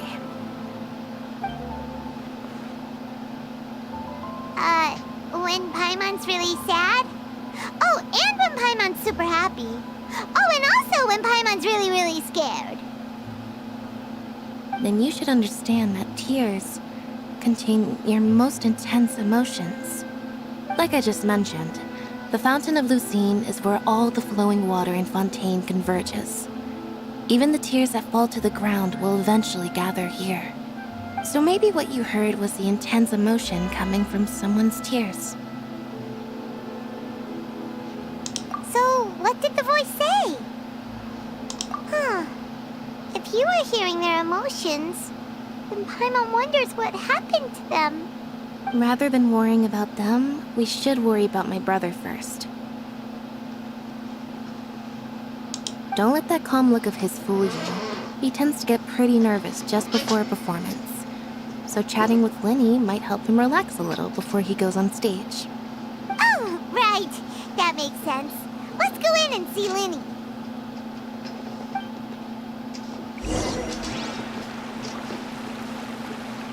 Ну, фурятинка скакала. Еще фури. Зрите Диму, блядь. Дима, блядь, тут фури. Не, наоборот. Дима, иди смотри на пом-пом. Хотя здесь нет пом-пома.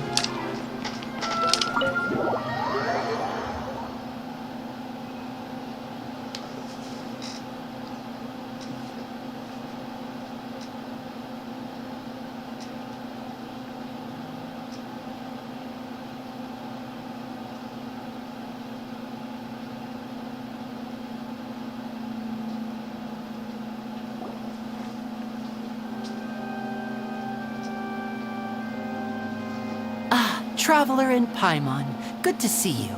I knew you two would come. Are you kidding? We wouldn't miss it for the world. We've been looking forward to it.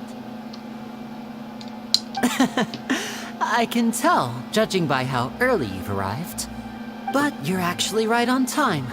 The audience still hasn't started entering the venue yet, which means now is the perfect chance for us to take you to the best seats in the house. Wait just a moment, I'll fetch the tickets.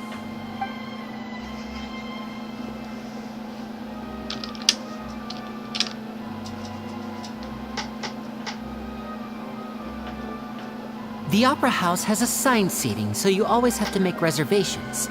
I've already reserved your seats, and here are your tickets. Ooh, front row seats! Thanks, Lenny!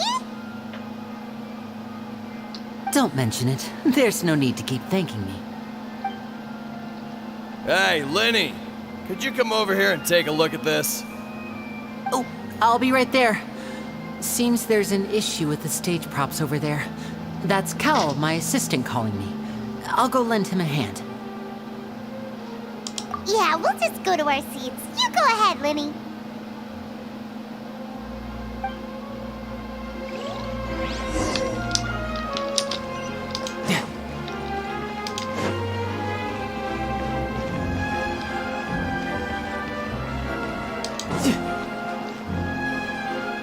Почему именно нижний ряд? Надо вообще прям на высокий ряд надо садиться.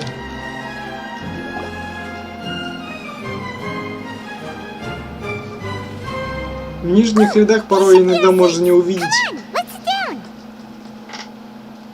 Можно иногда плохо видеть.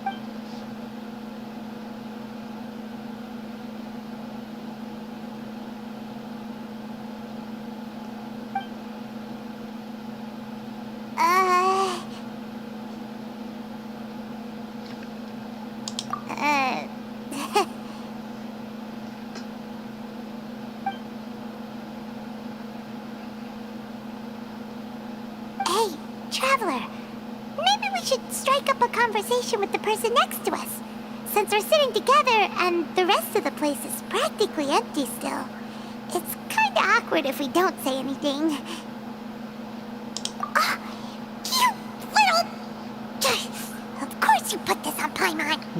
Excuse me, I did not realize you felt awkward. I am terribly sorry. I would be perfectly happy to chat with you if that is what you would like. So you heard all of that, did ya? Boy, you sure have good ears. Paimon thought she was keeping her voice down. Wait, that's not it. Paimon's sorry. Paimon's the one who was being rude, talking under her breath like that. So let's talk, but, what should we talk about? Oh, Paimon's got it. You're also here early and sitting in the front. Are you a friend of Linny's too? A friend, you say? Well, if Mr. Linney would like to be my friend, I would be more than happy to reciprocate. Oh, so you're not friends with Linny then? Oh, this is getting more awkward by the second. Paimon nearly forgot to make her introduction. Nice to meet you. Paimon is Paimon and this is the Traveler. We just arrived in Fontaine. It is an honor to meet you two. I have heard of your deeds across Tevat. And as required by proper etiquette, I will also introduce myself. I am... Oh, Monsieur Nervillet. What an honor it is to have you here to see my show. Ah, Mr. Linney. I should say it is in fact an honor for me to see your performance in person. Wait, Nervillet? Could he be... I saw you all chatting just now, but it seems you still don't know who Monsieur Nervillet is. Allow me to introduce you to Fontaine's Chief Justice. That seat is always reserved for him. It wouldn't be too much to say that he's the symbol of justice and honesty here in Fontaine.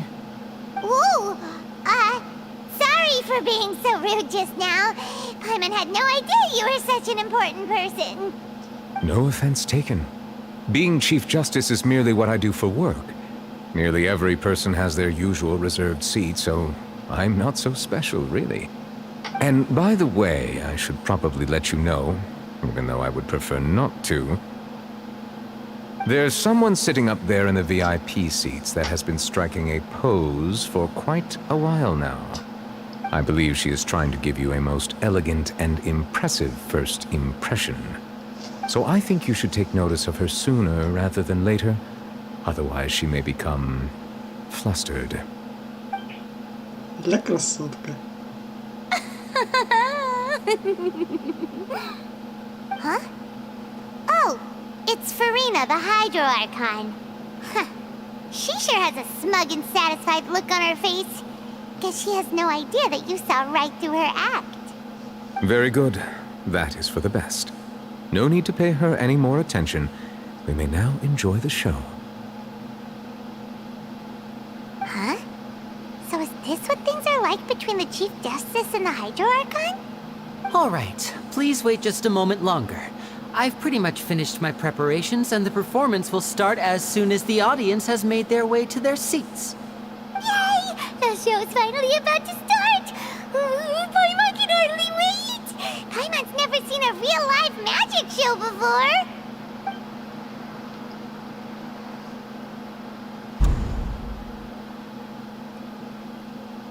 Ooh! They're dimming the lights! The show must be starting!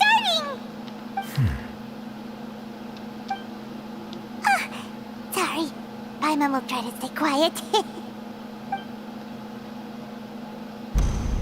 Welcome, one and all, to the Opera Epiclese. I am the star of today's show, Linny. And over here is my sister, Lynette, who will be working as my wonderful assistant. Please, let's give her a warm welcome. Hello, everyone. I know she may seem to be a little sleepy right now, but that's just a sign that she's nervous. Whatever. Now, some of you may be thinking, two vision holders who can freely manipulate elemental powers performing magic is not true magic at all.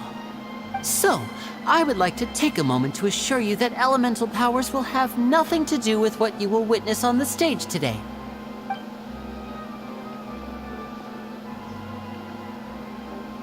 Both Lynette and myself have removed our visions for the show. That way, even the gods won't be able to help us. Oh, good point. That's what makes the show real magic. Now, without further ado, let the show begin. Lynette will now exit the stage to make some preparations. I know you might miss her, but don't worry. She'll be coming right back on stage momentarily. Perhaps in an unexpected way. I'm sure she'll be stealing the spotlight soon enough. Oh, and before I forget, there's one more thing I should say. You never know what can happen in the blink of an eye.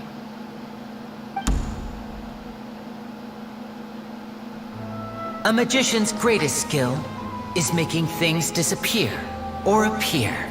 The possibilities are endless.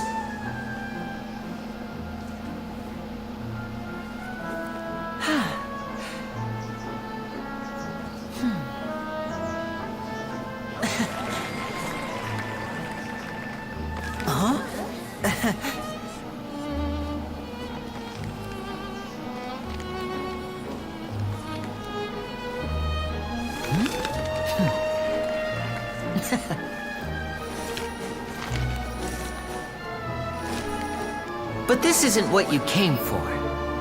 These little tricks, you've seen them all before. So it's time for something truly extraordinary, don't you think? This one's a little tricky.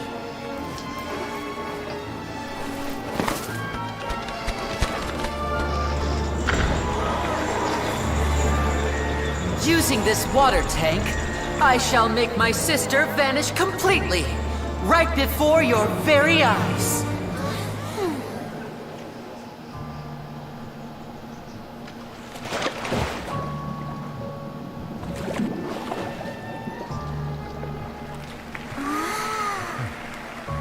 It's actually quite simple.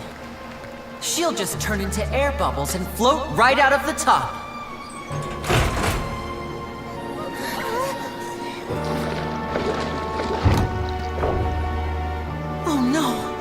I told them to check all the props carefully.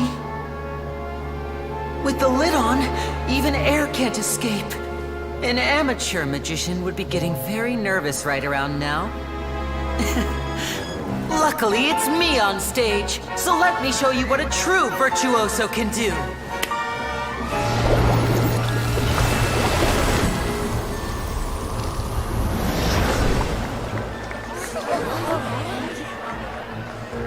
Оголили девицу. Lynette, are you still there? Don't go too far. We don't want to use up all our magic. Hi, I'm back. Uh-huh.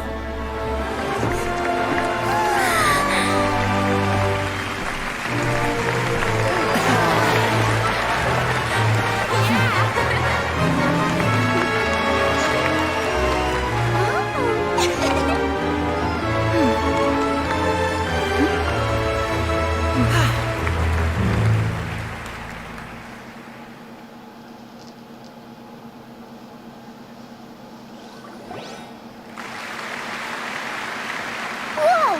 What in the world just happened? How did he do that? Paimon didn't see him do anything. Wasn't Lynette inside the water tank? How did she disappear and then reappear out of nowhere? Секрет прост. Воспользовалась телепортом. If we could see easily through his tricks, then that would mean that his skills are still lacking. To appreciate magic, you should focus on the show happening on stage, rather than getting caught up in trying to see that which has been intentionally hidden. Guess you're right. Paimon couldn't believe her eyes when Lynette reappeared. Amazing! Thank you everyone. I'm glad you enjoyed that performance. But our magical journey has only just begun. I've prepared even more astonishing surprises for everyone here. The magic of transformation and disappearance can go far beyond what you've just seen. I'm sure many of you are thinking that escaping the water tank was impressive enough, but Lynette is still my assistant after all. In which case, I have ample time to make all necessary preparations. So, for my next trick, I will require the participation of one lucky audience member. Please, if my assistants could bring out the magical boxes now. There are 2 boxes and only 2 boxes. One is here and one is there in the aisle among the audience. I'm sure many of our clever audience members have already guessed our next magic trick. A swap! Our lucky audience member and I will each enter a magic box. After 1 minute, we will each emerge from the opposite box. Now please, everyone pay very close attention to the box you see here. Don't give me any chance to make a move. Wow! How's he gonna do this? Hey, do you think this is all magic tricks, or does Lenny have actual superpowers? The lucky audience member will be generated by this random number selector. It selects numbers entirely at random. Even I don't know who will be chosen to participate. Now then, let's begin. Let me see. Oh, row 7, seat 3. Congratulations! You now have the chance to experience magic firsthand for an entire minute. Please, come forward. My assistant will take you beside the magic box. I'm sorry, it might be a little cramped inside, but no need to feel nervous. We've carefully arranged everything for you to be as comfortable as possible. You don't need to do anything, but no matter what strange things may happen, don't come out of the box. If the magic is interrupted, who knows where you might end up? You might even find yourself in the fortress of Merapede. Oh, okay. All right. Before I enter the magic box, there is one more thing I need to ask the audience to do. Could you all give me a countdown? Like this. 60, 59, 58. Just keep counting down. You can go a little faster or slower if you like. I won't be able to see anything in the pitch black box, so I'll be relying on your voices to know when time is up. Oh, and no tricks now. If you quickly count from 60 in just 30 seconds, then I'll be in a tough spot. Ooh! Paimon kinda wants to count faster after hearing him say that! No, that won't do. I can see it in your eyes. You still can't be trusted. Let's practice together. Come on, repeat after me. 60, 59, 58. 60, 59, 58! That's right, perfect. Keep it going. All right, I'll see you all on the other side once you've finished counting.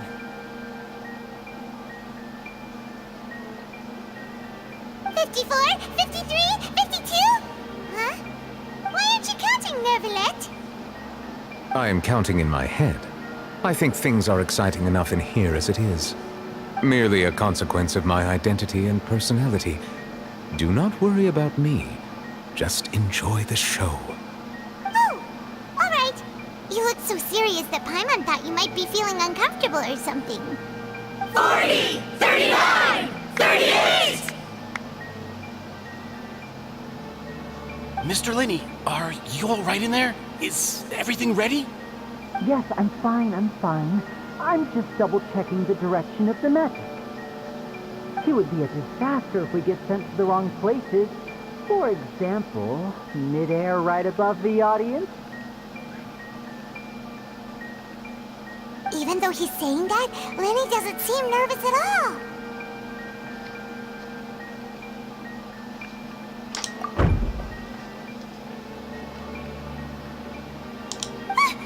What was that noise? Did you hear it too?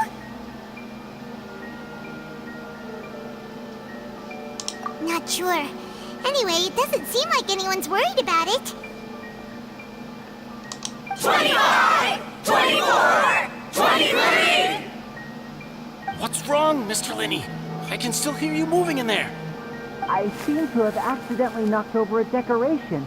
I'm trying to fix it, but it's pitch black in here. I can't tell left from right. Never mind the decorations. There's no time for that. The show is what's important.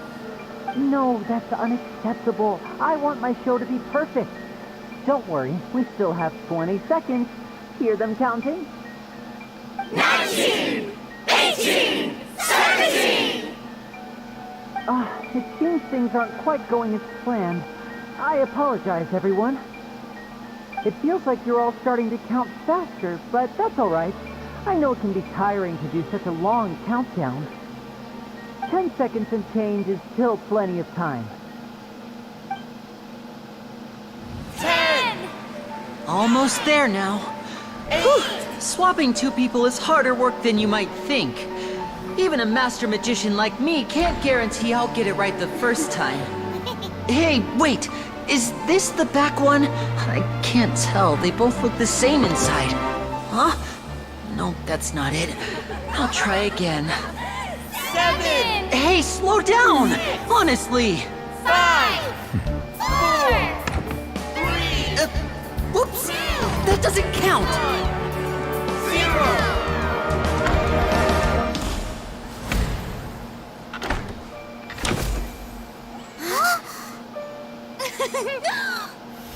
Ta-da!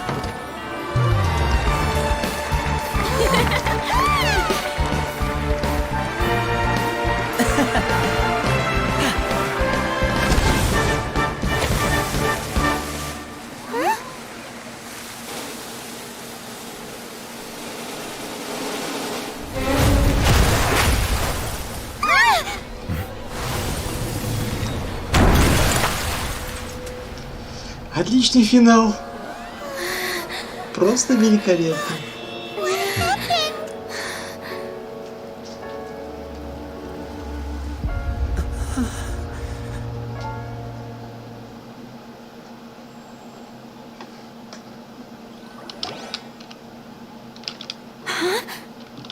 Is this part of the show? Mr. Linney, you're going to use magic to fix the stage now, right? What happened? Oh no. Maybe this isn't part of the show. The girl was still in that box, right? This performance is over. Medical staff with me. Guards, secure the scene and detain all the performers. Seal the exits. No one is allowed in or out at this time. Yes, that's right. If this was just an accident, then we must investigate the cause. But if this was all part of some scheme, then those accountable will not escape the judgment of the God of Justice. No need to be alarmed, you two. We'll get to the bottom of this soon enough.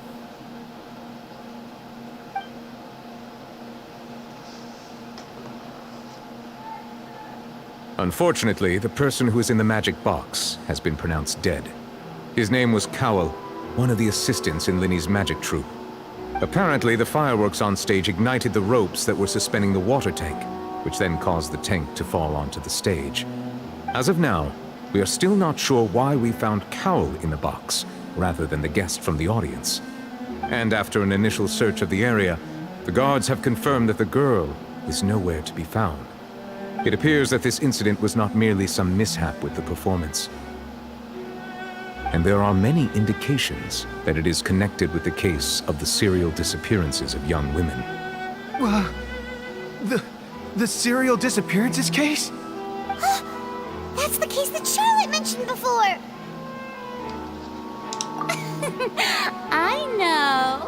I know the truth. I can see through the whole thing. Really, using such a shallow and obvious mystery as his finale. Did he really underestimate us that badly? I say that our powerful magician, Mr. Linny, is now the prime suspect for the serial disappearances case. Huh? Why me? This whole thing was an accident. No, this all occurred during your magic show, did it not? The missing girl disappeared after being chosen, did she not? The deceased is one of your assistants, is he not? Now that I think about it, that whole speech about magicians making things disappear was nothing more than a provocation, a bald-faced challenge. That can't be right! How can Linny do this? He was in the box on the stage the entire time! We can even hear his voice! Besides, before the show, he told us that he would like to catch the criminal behind the disappearances! He couldn't possibly mean catching himself! Save discussion for a later time, please. Lady Farina, may I assume that your comments just now constitute an accusation against Mr. Linny and his associates, and that you are pressing charges? Huh? I just think that I think it might be a little early to talk about formally pressing charges. But what Lady Farina said just now makes perfect sense. Looks like she's gonna personally deliver justice. A kidnapping and murder carried out under the cover of a magic show. Lady Farina said it all. I mean, of course, my dear people. But what excites me even more than the obvious truth before our eyes is the opponent I'll be facing. That's right. I mean you, Traveler. You'll support Linny, won't you? After all, he was the one who helped you the first time we met. Then there's no problem at all. You know, the Traveler and I already had a duel the first time we met. But with Linny's help, our little duel ended in a draw. But draws really are the most boring possible outcome. So, no more draws. Between the two of us, there must be a clear winner and loser. And what better place to hold such a riveting showdown and decide the true victor than here, on the grandest of stages, the Opera Epiclese. Huh. It wasn't a draw. She obviously lost last time. I understand. Charges have now been pressed, and as such, a trial is in order. Well, Traveler, seems Lady Farina has set you in her sights. But putting her dramatic rhetoric aside for a moment, I would like to ask you, are you willing to act as Mr. Linney's attorney and defend him in this case? Могли бы вы ему предоставить? Very well. The trial will be held a day from now in the Opera House. Both sides may investigate the scene to build their cases and search for the truth.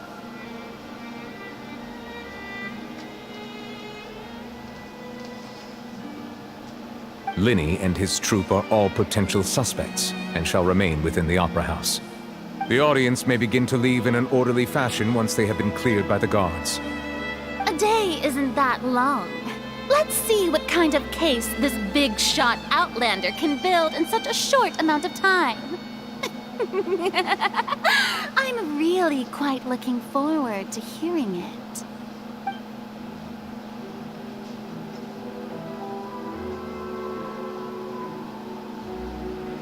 Lenny!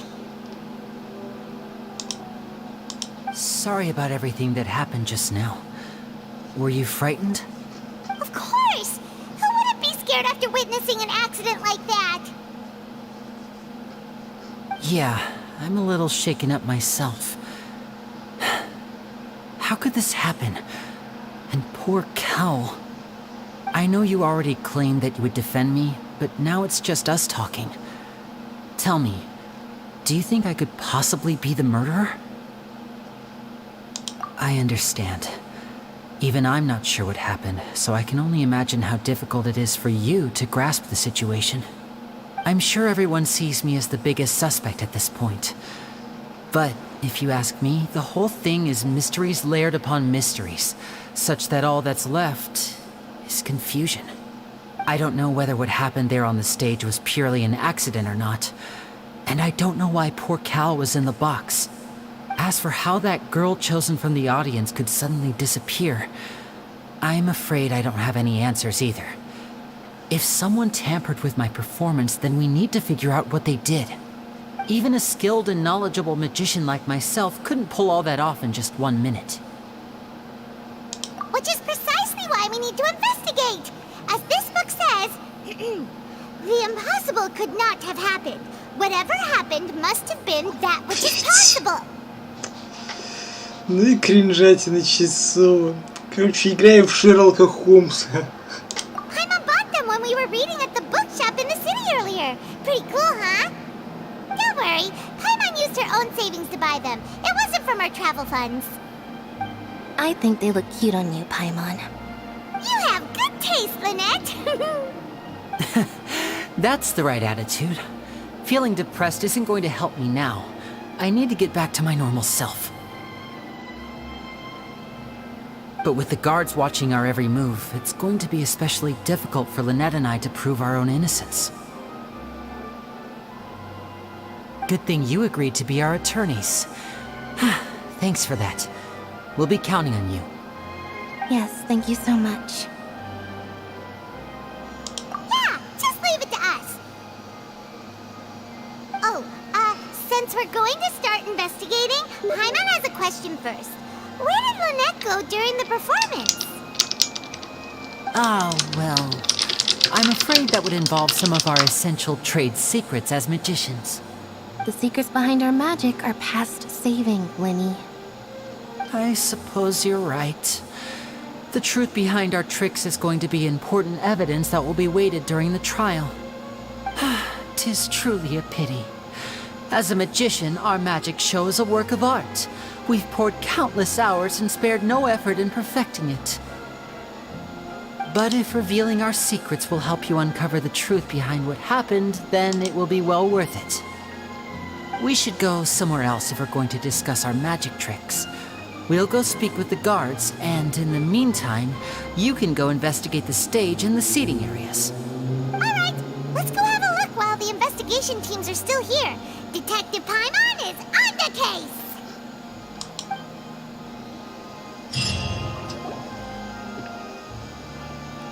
Hello, officer. How's the investigation going? I see. You must be the traveler that Lady Farina mentioned. Listen, I'll be perfectly honest with you. I'd avoid getting mixed up in this whirlpool of a mess if I were you. Huh? What do you mean? Come with me and you'll see. The deceased is one of Linny's assistants, named Cal. Even though he hadn't joined the troupe long, he was hardworking and everyone generally liked him. The assistants are usually in charge of setting up and inspecting the props, as well as assisting with the show and keeping the crowd engaged. As you probably saw when you were in the audience, the water tank suddenly fell and smashed the box with Cowl inside it. This is the real mystery. We've already searched the scene and were unable to find any traces of the girl. However, if you look carefully, the box was positioned directly under the water tank. The ropes holding the tank were then burned by the pyrotechnics on stage, causing them to snap. All these factors lining up so perfectly makes it hard to see this as a mere accident.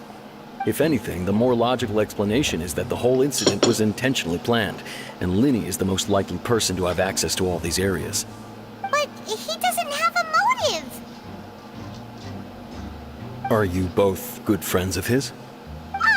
Well, you can't say we're good friends, but we've known each other for a little while.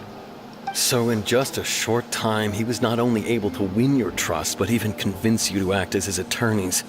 I know there's no such thing as magic. The real trick of a magician is holding the audience in the palm of their hand. I've seen a lot of cases, and I can tell you that people are the least reliable kind of evidence. Sorry, I tend to be pretty straightforward. Just know that I'm warning you for your own good. Anyway, you may investigate the scene of the crime yourselves if you're curious. Who knows, maybe you'll be able to come up with some new evidence. Так, ну чё?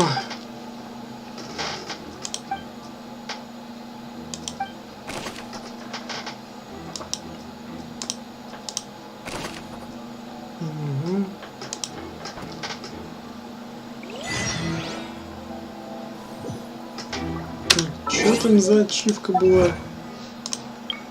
Сыщик в действии. Ну да, все. Начинаем игру в сыщика. Восприятие. Да, улик тут просто навалом. Whoever the murderer was, they must have made preparations well beforehand. Why would it be him? How strange.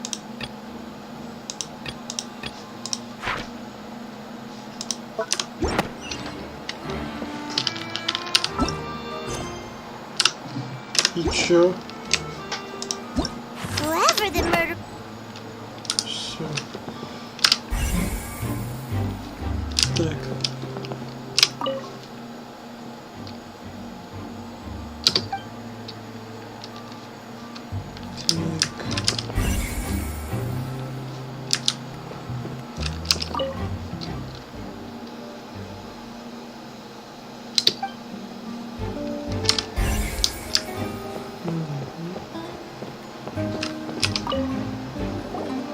So this is the rope that broke and caused the water tank to fall.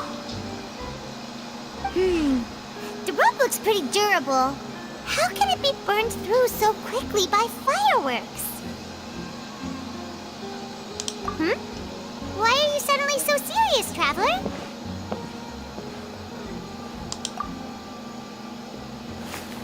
Ну, веревку подожгли. Look! This bit is made from different material! Most of it was burned away, but there's still a little bit of it left. Huh. So if a rope meant to hold something was made with that kind of material in it, then that means... Wait! Why don't you write all this down? Let's take notes! Особая веревка.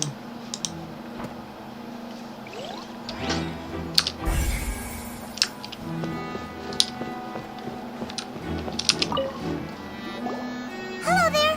What are you investigating? Oh, this location has also been cordoned off because the Magic Troupe members are currently considered prime suspects. The investigation team is still collecting evidence. The seats were all booked in advance. so we were able to deduce the missing woman's identity by checking the guest list. Sure, it's not like this is confidential information. We will publish it later anyway when we petition the public to help us find the missing person. Her name is Halsey.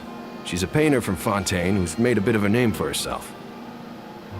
Apparently, she wasn't a regular at the Opera House, but she'd been feeling some pressure with her work lately, which made her decide to come see the magic show. The magic troupe members all claim not to know her. We have looked into her social connections. It seems that she has no personal grievances or conflicts of interest with the suspects. Simply put, she wasn't related to the magic troupe at all, which matches the features of the previous serial disappearances.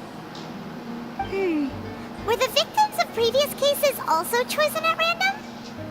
That's how it seems to us, in any case. Apart from the fact that they were all young women of around the same age range, there really weren't any other connections between them. Okay then. No need to be so formal. If you do happen to see the missing girl, please be sure to contact us. It is of utmost importance that we get to the bottom of these disappearances. Информация про пропавших девушек. Ну-ну, Марис. А где король Джулиан, а? Со своим I like it, move it, move it. Так. Так, у этих еще раз попросить. The investigation team has some new findings. Turns out there's an issue with the random number selector after all. See, I told you. What if the machine picked some big guy's seat?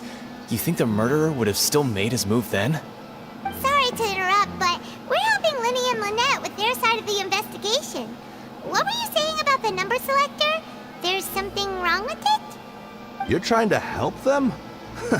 That'll be a tall order. Linny used the machine to pick a random member of the audience during his performance, right? The lucky girl that later disappeared. Well, we thought there might be a serious problem with the machine, so we had it taken away for further inspection. It turns out that the seat number it picked wasn't random at all. The machine picks that same number every time. I'm sure you already know that you have to make a reservation in advance to get a seat, regardless of whether it's a trial or some performance. In other words, Linny knew who would be sitting where from the very beginning. That much checks out. Linny reserved our seats for us too. Bet you see why I was saying it'd be tough to make a case for Linny. Even though it's bad for Linny's case, Paimon had better write it down. Из случайных чисел.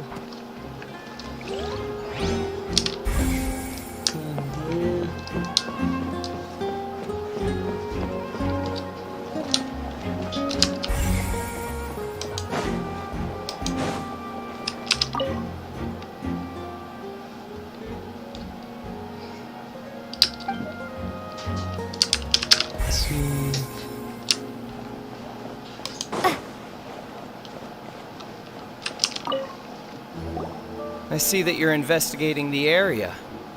Well, it just so happens that I'm interested too. If you find any new and interesting leads, be sure to share them with me, all right? We don't have too many thoughts yet.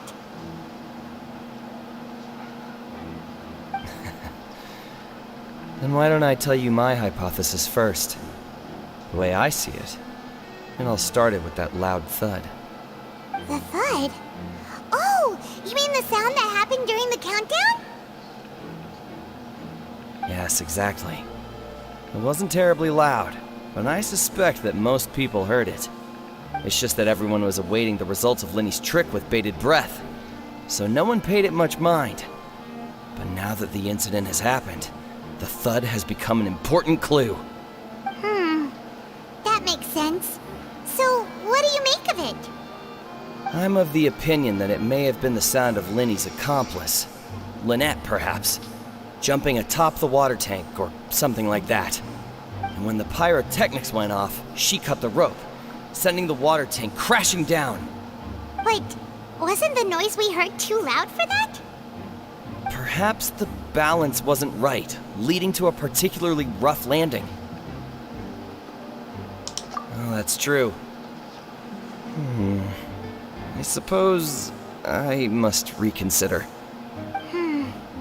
That does remind Paimon, though. What was with that sound? Сразу во время представления.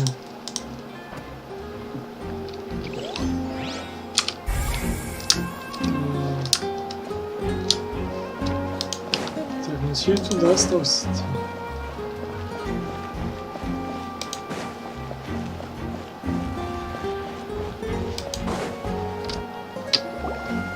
Hey, you! Yes, both of you. Over here. I've been keeping an eye on you for a while now. Да какая важная. Huh? You mean us? That's right. If I'm not mistaken, you're also among those who wish to cut down the thorns and pursue the truth. No? And by the looks of it, you're not from Fontaine. Well, you're right on the more about that one, but who are you? Have you never heard of the Spina di Rosula? From mediating disputes and providing protection to solving conundrums, you name it, Spina di Rosula does it. And I, Navia, have the honor of being its renowned president. Though those who play by our rules call me boss. I'm Silver, her attendant. Pleased to meet you. And I'm Melus. Demoiselle's various daily needs and affairs are under my purview. Huh? Boss? Demoiselle? What gives with the names? Well, I am the second generation president. Melus and the others are still used to my previous title.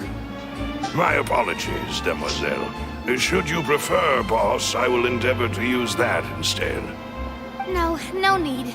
You don't have to call me boss. Just Navia is fine.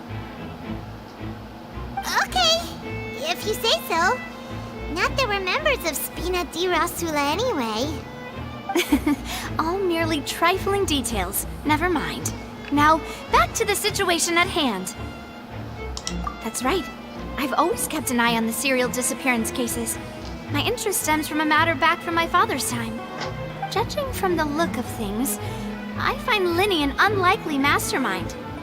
Really? We think so too! That's why we're looking for clues now.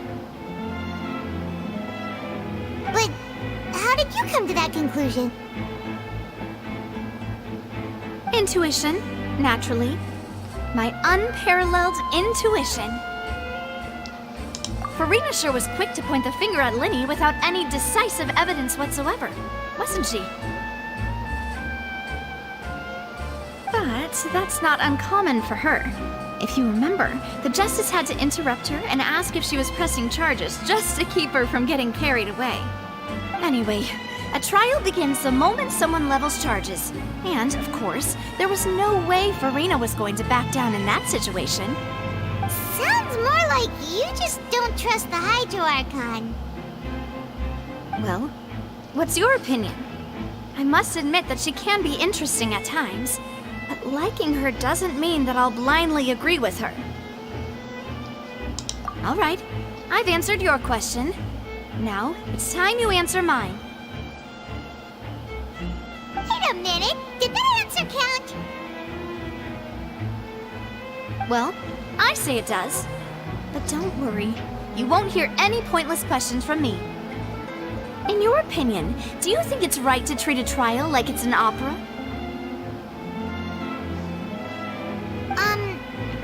Well? And why would that be? See, Silver and Melus? I told you they'd be different. Most astute of you, Demoiselle. I too think that the Traveler's response was most excellent. No matter how wonderful the script or how fervent the audience's expectations may be, the trials that go on stage here must be based in fact. And if that can be done, boss, then... All right, that's quite enough, Melus. Anyway, I like your answer. You passed with flying colors. Now, I need to make some preparations, following which our joint investigation shall commence. You two shall be my assistants. Wait! Since when did we become assistants? Oh, well, I can be the assistant, sure. Or your companion, if you like. I'm really not that fussy. That's more like it. Far be it from me to brag, but I believe that Demoiselle's intuition will be instrumental in uncovering the truth. You wish to save a friend from false accusations, and we wish to unravel the disappearances. In this sense, our goals are aligned. You have a point. You're quite the talker, aren't you, mister? And what about you over there? What do you think? You seem like you've got something on your mind. I have nothing to add. Oh, alrighty then. We'll be making some preparations first. Just be sure to let us know if they start revealing Lenny's tricks. Thanks! Вот и поговорили. Нет, выйдет она, конечно, неплохо, но не в моем вкусе. Прям такого прям эффекта типа вау вообще не создает. Так что выбивать ее навряд ли буду, хоть она и является еще одной геодвуручницей. Бля, кстати говоря, а я забыл про этот ивент. Он же сегодня уже вышел. Бля, я про него забыл. Ну, то бишь, ивент-то вышел, а я на него не сходил даже. Я что-то про него забыл. Блять. Ладно, завтра схожу. Так, по-моему, с тобой напомню, да. Sorry, but no one can freely enter or exit the Opera House at the moment. If you wish to leave, you must register your identity with us first. No, we're not leaving. We're representing Linny and Lynette as attorneys, so we're investigating the case. Were you always guarding this entrance? Yes, after the Chief Justice gave the order, everyone coming in or out must undergo a strict inspection. So, the missing girl couldn't have left from here, at least, not from that point on. I doubt there was much opportunity then, either. How can you be so sure, Well, because I was in charge of security near the entrance at that time. I couldn't see Linny's performance from here, which was quite a shame. Just my luck. But still, I did not abandon my post, and I stayed put no matter how loud the applause was. If someone had so much as even approached the door, I would have noticed it, let alone if they had tried to leave. We Melusines are good at that sort of thing, you know. So, it's safe to say the girl couldn't have left through here. Alright, thank you for your help. This will be useful info.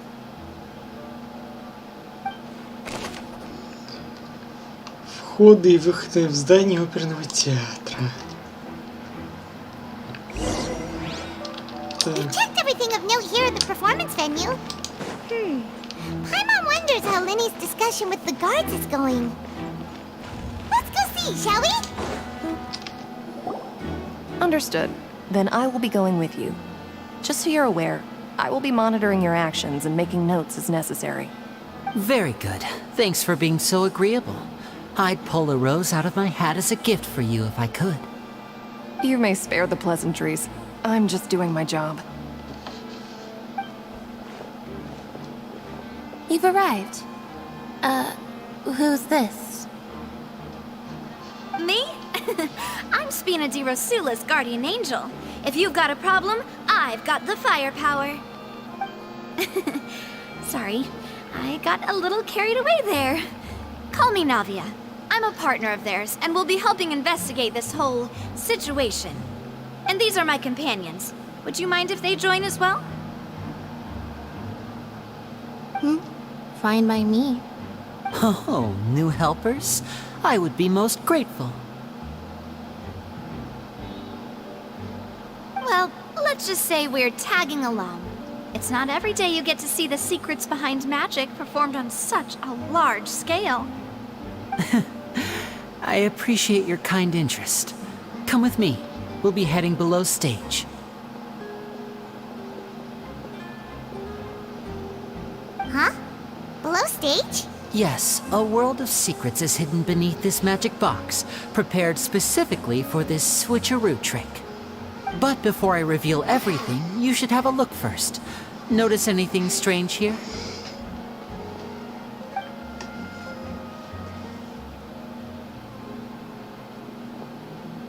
I'm not trying to be dramatic. Remembering the details of a trick will help you understand the methods used to perform it more easily. Huh. Weren't there balloons and other decorations here? Where did all that go? Ah, good eye. That said, you're still far from discovering the answer. The back? You mean the inside of the door? What's different about it? Paimon didn't notice anything.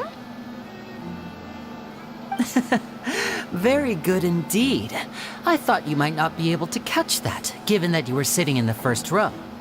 The back of this door was patterned. Those patterns are now gone, replaced by a smooth wooden board. So, if you put 2 and 2 together, what do you get? Exactly. All right, let's go. I'll tell you how it works as we head down.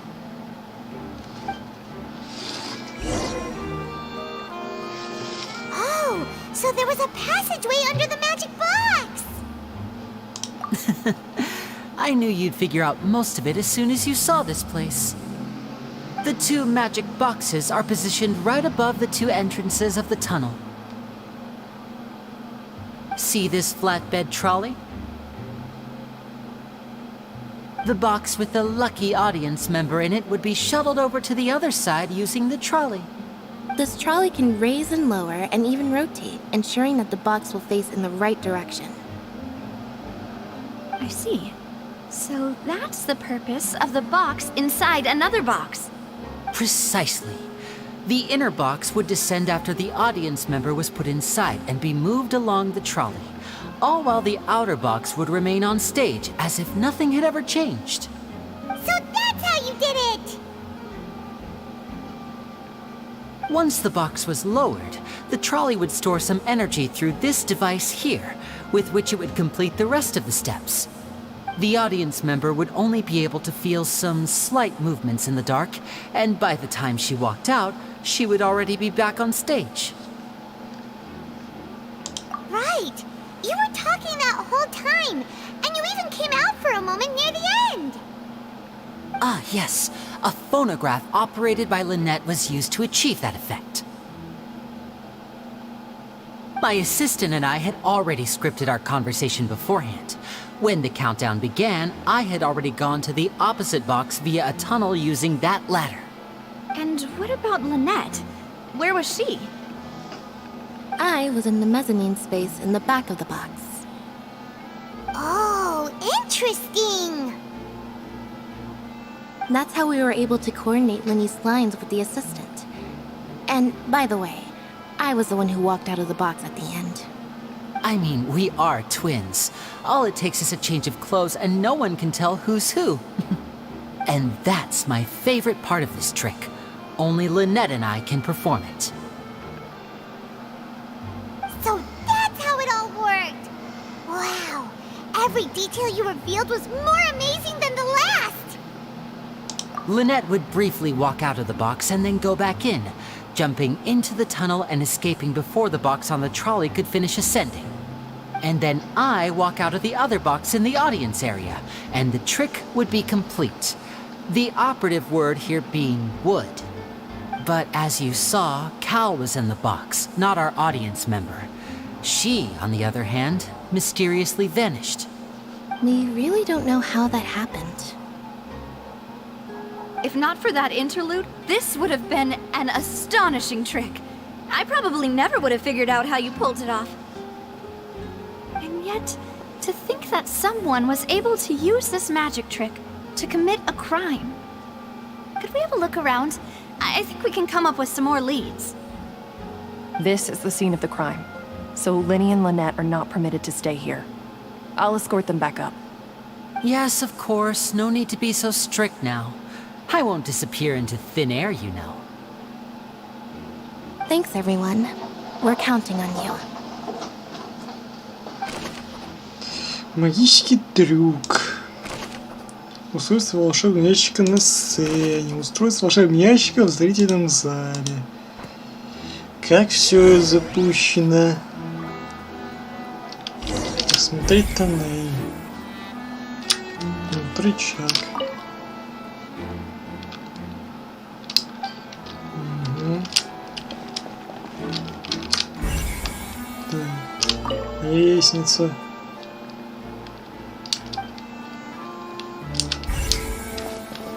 Слишком быстро пропадает, как только начинаем осматриваться. What's this? Looks like a hook tied to the end of a rope. Huh? There's all kinds of odds and ends here. Perhaps it was a prop for a different trick. But why would it have been left here? Whatever it is, let's make a note of it first. Брошенный крюк на веревке. Угу.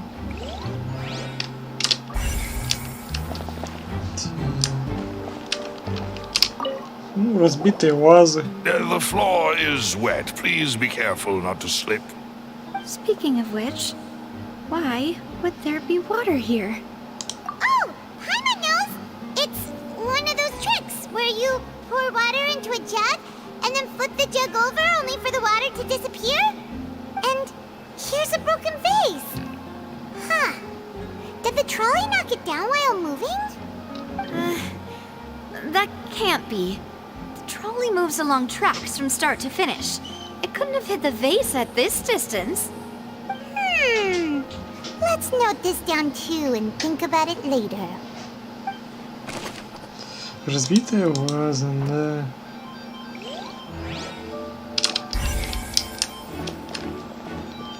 Так, одежка. Oh, these are the clothes that the lady chosen from the audience was wearing, right? Her clothes are here, but she's nowhere to be found. Right. And do you really need to do that if you're kidnapping them? Ugh, this is so confusing. Paimon doesn't want to be a detective anymore. Одежда девушки.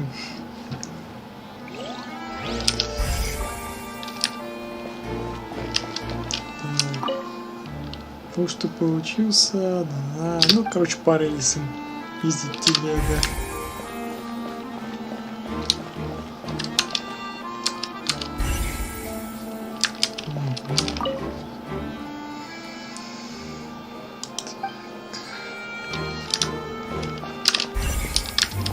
Тележка.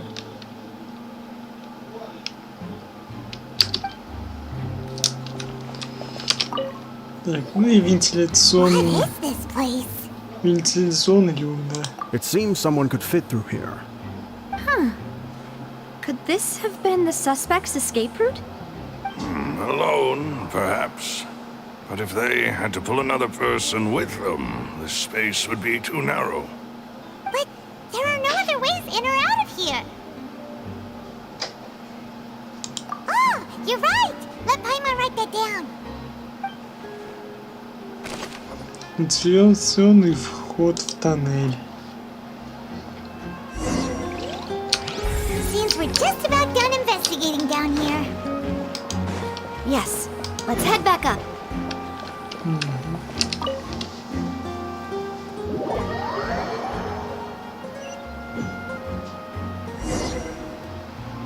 Well, we've ascertained the state of the crime scene.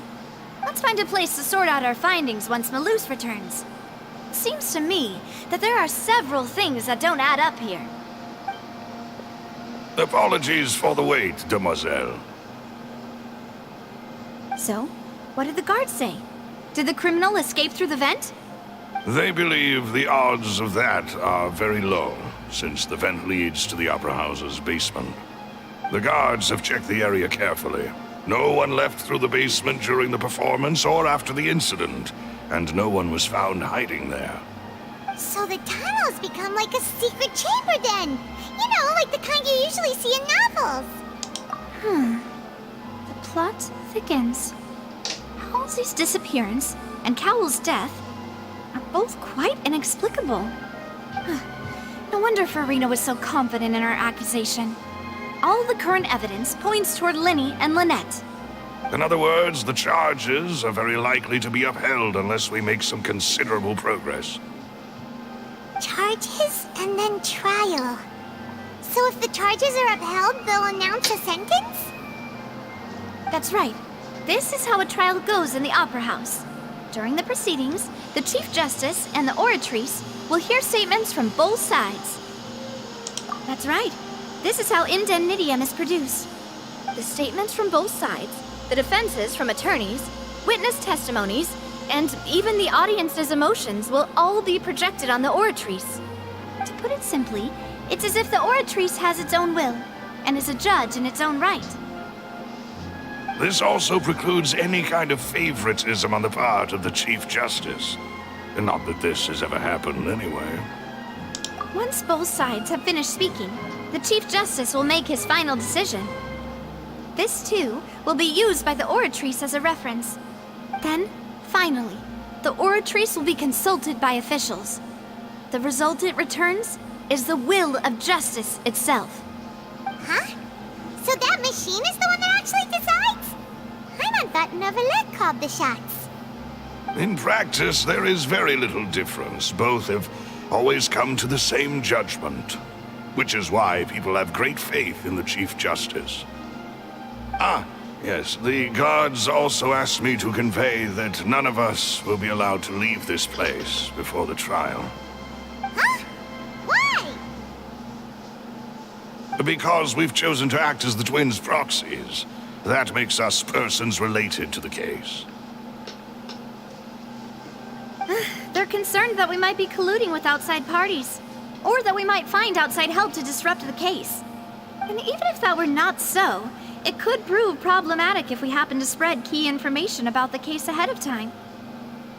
I'm ready to break out at any time. Whoa, whoa! There's no need for that! Paimon thinks they have a point. That said, are they providing food? Of course. I just hope you don't mind the lack of options. I'm afraid that catering to all tastes is not in the cards, nor is any guarantee of balanced nutrition.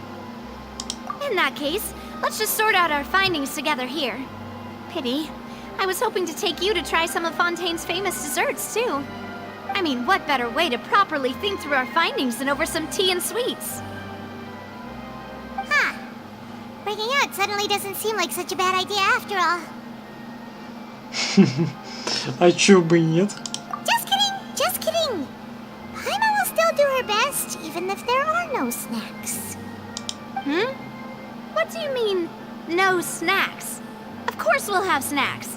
If we cannot buy some, then we'll simply make some. Huh?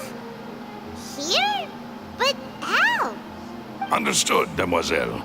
Everyone, please come with me.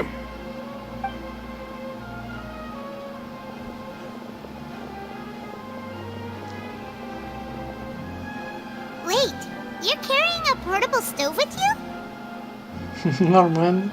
Yes, I must be prepared to meet the Demoiselle's baking needs whenever the fancy strikes her. I have eggs, sugar, and almonds at the ready.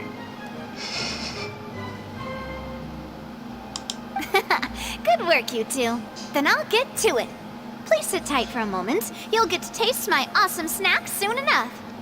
These three are quite the interesting group. Не, ну что, нормально. Зато вон в любое время могут себе сладости приготовить.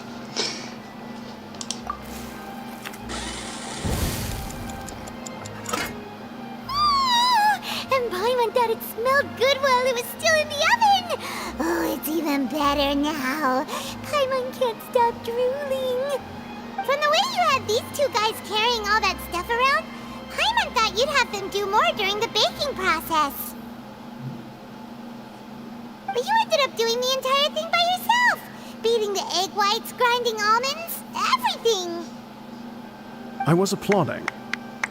And I was giving encouraging smiles. Не, ну что, нормально, они вот в качестве поддержки, она готова, они вот поддерживали, вот. I was just thinking, aren't you worried about getting your fancy dress dirty, beating egg whites and baking like this? Well, I don't think it's carved in stone anywhere that fancy ladies can only read books, sip tea, ride horses, and play the piano. I just really enjoy making snacks. Don't underestimate beating egg whites, by the way. It's a real arm workout. You also need to beat them to just the right consistency, or your macarons will crack. Anyway, give these a try, fresh out of the oven. There's 3 for each of us. Only 3? Well, eating too many sweet treats might send all that sugar to your head. You wouldn't be able to think clearly about the case on a sugar rush, would you? Tea is ready to be served as well. This is Demoiselle's favorite, strong black tea with a floral fragrance that clears the mind and lifts the spirit. Не, ну такую женщину в жены иметь достаточно хорошо, и сладости приготовит, и приготовить тебе пожрать может. Так что вот в жены она сгодится, а не для боевки. No need for concern. I'm merely doing as I should.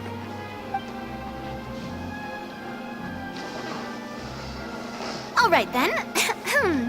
Down to business. As Paimon mentioned previously, the tunnel seems to be something of a secret chamber.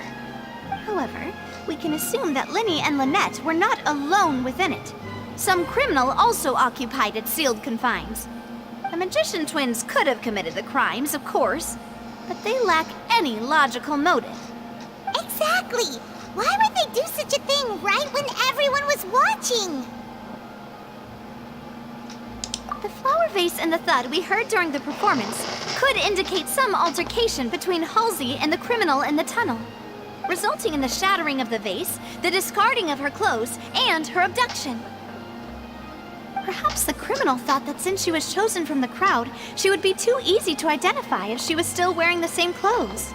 Paimon thinks that makes sense, but the real trouble is... True. None of the clues we found thus far support the existence of this third person. But the only people left to consider are both technically victims, whether it's the missing girl, Halsey, or poor Cowell. Huh. Could Halsey have secretly made modifications to the magic props in order to murder Cowell before making her escape? That's right. And even if she had tampered with the setup, she would need to understand the entire trick to pull it off. Nor does she have any motive. The guards said that she has never had any dealings with the Magic Troop's members. Were we not thorough enough in our search? From the sound of things, this is turning into an impossible case. Your macarons are amazing though, Navia. They smell great! They're nice and crisp and super sweet! They are my specialty after all. And I see you've already had 5 of them. What? 5? Oh, that can't be right. Paimon only counted 3, honest! Please don't worry about it. At my age, a few less sweets might actually be a good thing. No! Being greedy is one thing, but Paimon knows how to count. Besides, Paimon knows that if she ate too many, then others wouldn't have enough.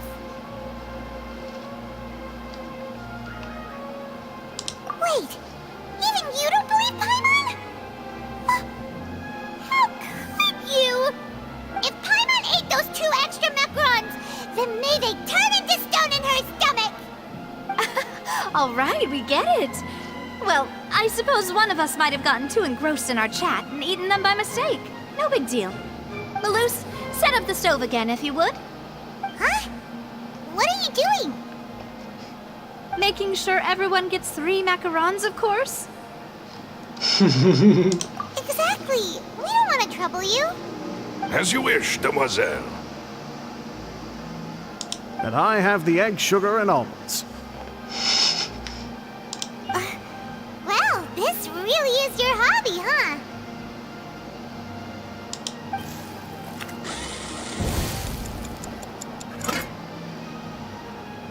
Well, that's it for snack time. I'm going to have another look around the area. I don't know what we're looking for yet, but we've still got some time. As attorneys, I suggest the two of you think the case over again. It would be awkward if you got all tongue-tied on stage during the trial.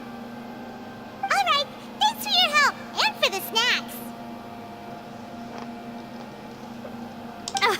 It was nothing. A small task for the Spina di Rosula. Silver, Malus, it's time to go. I'll be back if I find anything new. Так, возможно, часть третьей стороны. All right, it's time to put our heads together.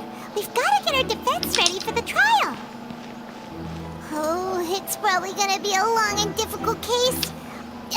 There's no point in worrying about that now. We just need to prepare. Here, take Paimon's notes. They should help you review the situation. Ну давай. Так. Там записи. Голос Бога. Whoever the murderer was, they must have made this rope was obviously tampered with. People needed to register and reserve a seat for the show. That, combined with this number selector, could allow you to pick a young lady instead of some old fogey. This is probably a prop, too. Oh, looks like you could hook onto a lot of things. Like the Traveler's fishing rod. This flower vase is probably a prop for the show. But it also could have been used in the crime. Paimon doesn't get this at all. You think about it for a bit, Traveler. Why would it be? Gosh, we have the and they were taking a ton of that size wouldn't have been a prop. Слишком много всего, блять. Пересчитывать не хочу, переслушивать there are тоже. better ways to Так. seek out our enemies than, well, standing. Так. Слушай, вот там.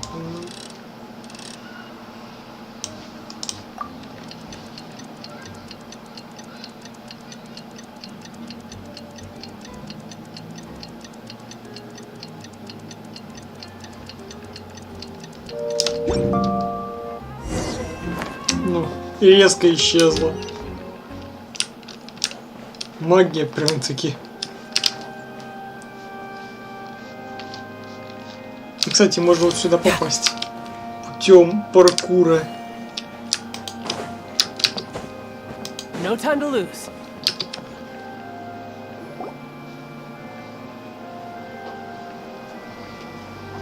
What do we do? The whole situation is so confusing. Good plan. Impossible things don't just happen. We'll get to the truth one way or another. Just relax. Even if everyone else suspects Lenny and Lynette, at least we will be supporting them from the stands. Besides, I doubt Farina understands any more about what happened than we do. Thanks, Navia.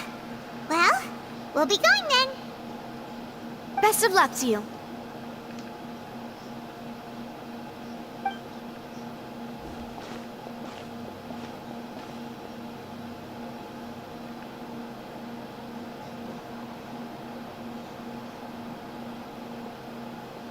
Ah, finally, you're back.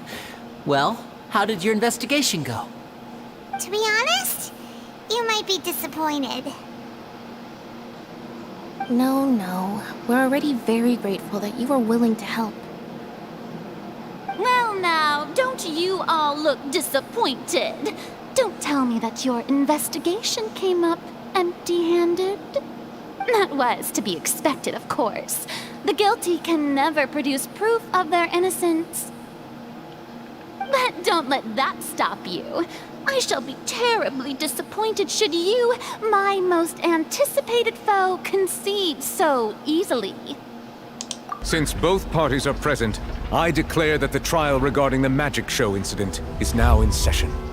Firstly, in order for the audience to understand the causes and results of the incident, could we please have Mr. Linney explain the trick?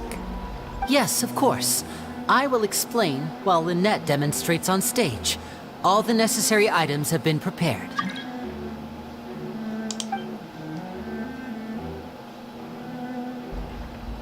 Thank you, Mr. Linney. In that case, I take your statement to be that you ran to and remained hidden within the magic box in the audience stands once the trick began, and thus could not have committed the crime. Is this correct? Yes, that's correct, Your Honor. In that case, I call upon the prosecution. Lady Farina, do you wish to refute his statement in any way? Why, of course I do. Allow me to take the first shot and break this case wide open. Mr. Linney is clearly lying. There is no way you could have been in the box the whole time if you were to abduct Halsey and murder Cowell. In fact, I'd say you were hardly in that tunnel at all. That is simply your hypothesis based on the presumption that I'm guilty. Oh, is that so? And if I may ask, what did you hear while you were inside your box? The roaring countdown of the crowd, of course. That's how I kept track of the time and built anticipation for the finale. And you didn't hear anything else at all? Nothing that might leave an impression of any kind? No, nothing. I see. But when the count reached 30 seconds or so, there was a thud. One so loud that I believe practically everyone heard it. Huh? Hey, hang on. Something's not right here. Yeah, I'm sure he could have heard a noise that loud from inside the box. I was right by the box, and I definitely heard the thud. Look at those scales. Could those mean... Well then, ladies and gentlemen, allow me to use the words of the magician himself. You never know what can happen in the blink of an eye. Indeed, it seems his alibi can also collapse in the blink of an eye. Of course, I have armed myself to do far more than smash your alibi. Confidence cannot go unfounded, and my foundations are rock solid. Tell me, aren't you and Lynette actually from the House of the Hearth? The House of the Hearth? No wonder they did something like this. So the serial disappearances were the Fatui's doing. Now it all makes sense. I've got a feeling that what happened on stage probably wasn't just an accident. That's irrelevant. Our identities have nothing to do with what happened. Indeed. Then perhaps you could tell us everything that happened during that 1 minute. Your first priority is to prove yourself innocent, after all. I'm sure there is little that needs to be kept secret now. Unless your script already has holes in it. The Outlander is speechless. My, oh my, don't they look flabbergasted? Now comes the infighting and discord, I suppose. This was almost too easy. Good thing I made all those preparations. Seems the all-nighter I pulled last night is really paying off. Hey, Linny! Why didn't you tell us this before? Order! Order! Mr. Linney, allow me to re-establish the facts. Lady Farina has raised 2 points. First, when the thud was heard in the Opera House, you were neither in the box nor the tunnel. Second, you and Ms. Lynette are both members of the House of the Hearth. Are these claims true? Сознавайтесь, расисты, сознавайтесь.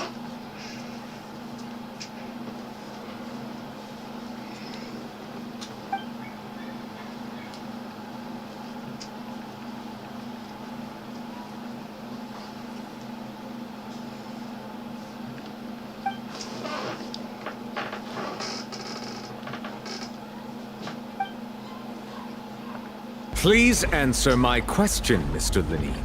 I'm sorry. Yes, they're true, Your Honor.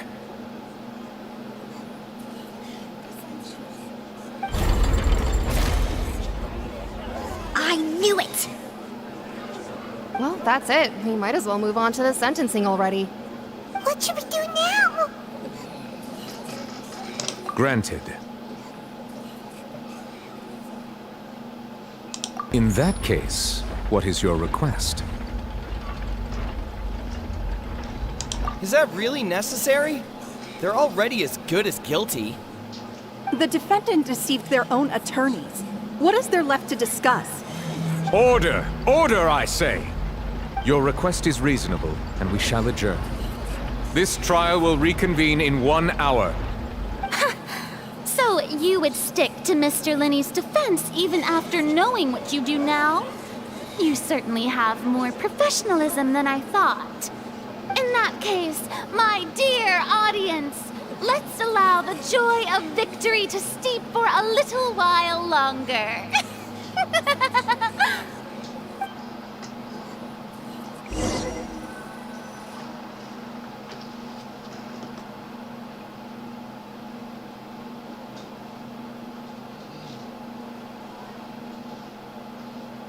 Well, this is awkward. I didn't think the Hydro-Archon would dig all that up. I'm sorry, Traveler and Paimon. Yeah, sorry. Paimon doesn't know where to start. We trusted you two. We based our entire reasoning on the assumption that you weren't bad guys. Not to set the wrong tone or anything, but Paimon's really mad! I'm very sorry. I know you're angry, and reasonably so, but please, let me explain. I know you've clashed with the Fatui several times before. I wouldn't be surprised if just hearing the word is enough to make you upset. But our organization is very, very large, and the Harbingers have very different personalities and goals. Right now, we want to save people. As many as we can. That's right. I'm sure we're on the same page when it comes to this nation and the disaster that its people might face. I knew if it weren't for our respective identities, we could become good friends. That's why I didn't wish to flat out lie to you, but chose to hide some details instead. The truth is very important, but being completely transparent about everything would see us spending more effort than we need to. Right. So, you be the judge. Heck, if I were you, I fear that I'd even struggle to trust me at this point. You met a Fatus who works as a magician, a trickster by trade. All by coincidence, too. But still, I'm asking you to trust me. I am no criminal. At least, not in this case. Sorry. Please forgive us. Well, you both say that, but... Right, let's hear your answer first, and no lies now! Of course. I'll answer any question you ask. We've been trying to find out how the Oratrice operates. We want to know why it has a consciousness. Why can it deliver sentences accurately? During our investigations, we learned that the machine's core is beneath it. From that moment on, Lynette and I have been designing this box swap trick, with the objective of getting close to the core. Is that why you needed a whole minute? That's right. In truth, the audience would take about 75 seconds to count down from 60, while I would only need 15 to get to the opposite box. So, after jumping into the tunnel, I accessed the Opera House basement via the vent, and went to investigate the room in which the core is stored. That air vent was created during the construction of the tunnel specifically to execute this step. Well, nothing. As soon as I reached that room and was about to investigate, I heard someone's voice. Which should have been impossible, of course. I was quite certain that I was the only one in the room. That voice seemed to recognize me and tried to speak to me. I chose to err on the side of caution and retreated the way I came. On the way back, I saw the broken vase and the clothes on the ground, but the countdown was almost finished, so there wasn't time to give it any thought.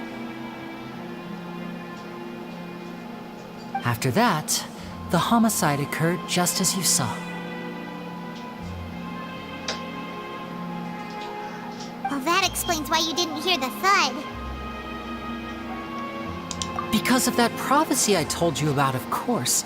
We must know all we can about this nation's secrets in order to deal with that prophesized crisis. That's the only way we can save everyone.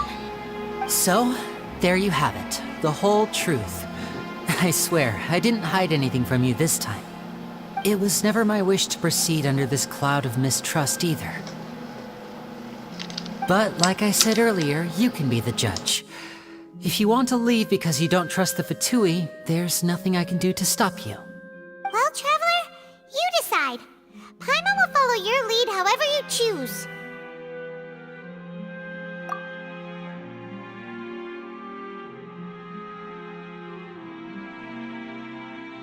Okay, thank you.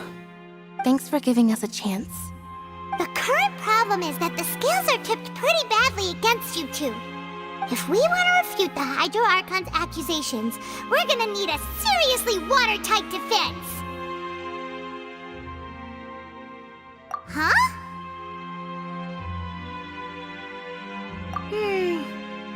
Oh, Paimon thinks she gets what you mean.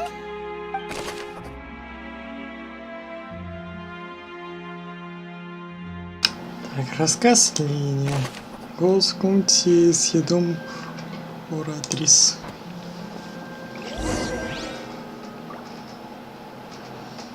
Так, секундочку.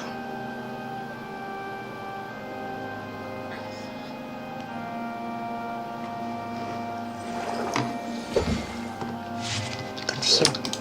Продолжаем. Продолжаем суд.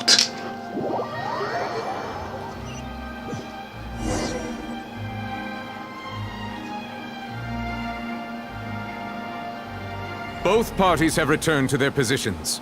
Let us continue the trial. When last we left off, Mr. Linney acknowledged the new evidence presented by Lady Farina as fact. Therefore, Lady Farina may continue stating her reconstruction of the events. That took long enough. Now then, if everyone would lend me their attention. At this stage, let's revisit that scene from Linney's perspective. Так, вы можете вставить несостоятельные части свидетельств, основываясь на изложении событий с другой стороны. Ну, короче, будем сейчас рассудить их.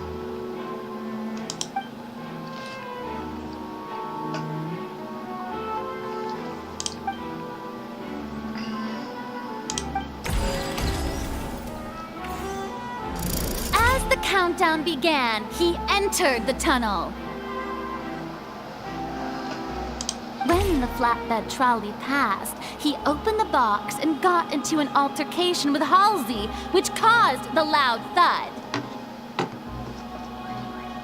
He did not realize that this sound could be heard by everyone in the opera house, which is why he claimed earlier that he could not hear the sound.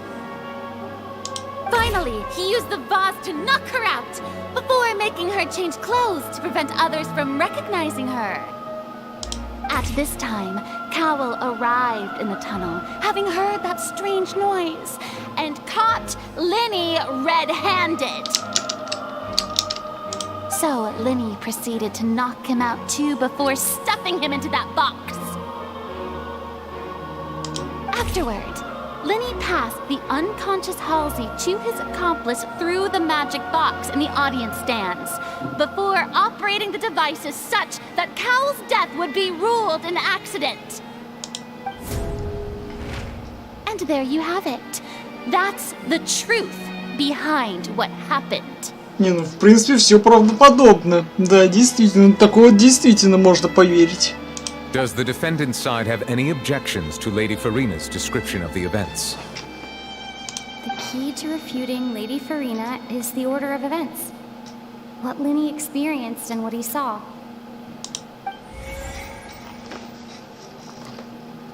Так, мы поехали. Так, Линни входит в тоннель, Линни вошел в тоннель, когда начинается обратный отсчет. Но здесь все верно.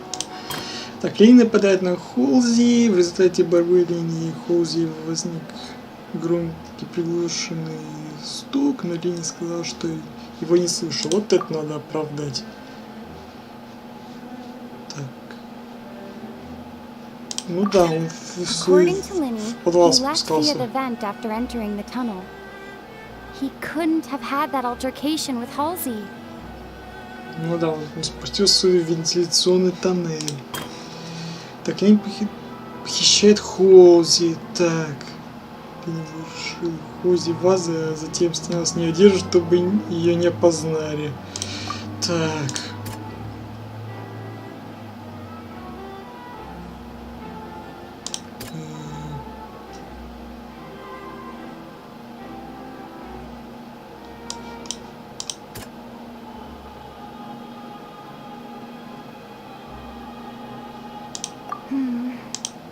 Так, нет, что не то.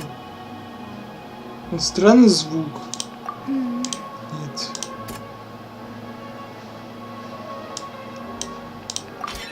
Linny went to the room that contains the Oratrice's core. This is the actual truth. Так, Линни оглушает Койла. Так, ну здесь мы про платье. Linny did not take part in the underground altercation. He only witnessed traces of the aftermath. Ну? Attention! Ace Detective Paimon has something to say! When the countdown started, Linny did indeed go into the tunnel.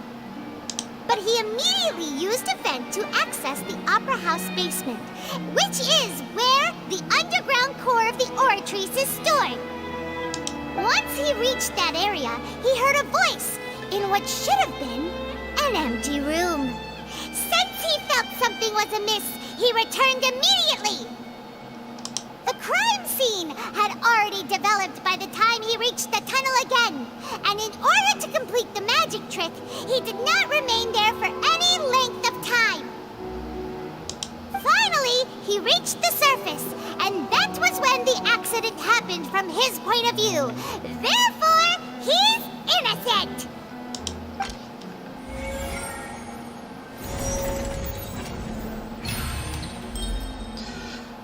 Опровергнуто.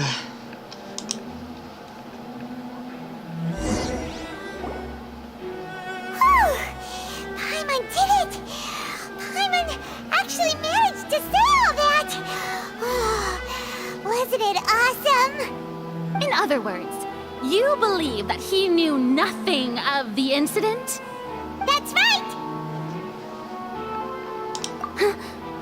My reasoning? If that's the case, then if Carol hadn't entered the tunnel, who was the entire setup meant to kill? Assuming that what you say is true, Linny only needed to kidnap the young girl to cause a new disappearance case. What would the point of killing someone on stage be? Oh, they have a point. That's right, you tell them! And that's why they're partners of mine. They've managed to turn things around. Oh, well, your denial is very strident, I'll give you that. But what proof do you have to back your claims? Of course I do. If he had been in the magic box the whole time, how could he have not heard that sound? Why do you ask? You're saying that he wasn't?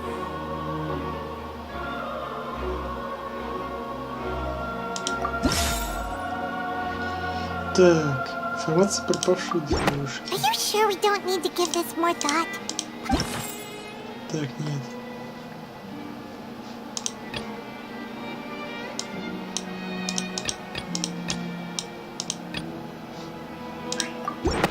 That's right! Linny wasn't in the box or in the tunnel. That's why he didn't hear anything strange during the performance. This means that when the crime happened, Lenny had already entered the basement via the vent. The same clue you used to disprove his alibi has now become the best proof! How do you like that? Well played.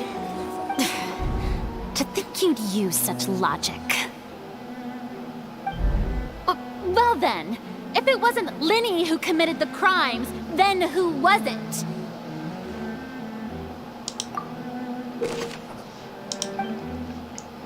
Вот сейчас опять нужно тут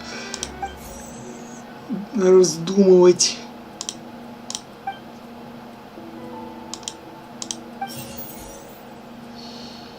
Так, магический трюк. Ну да, сейчас вот эти на детали все изложить.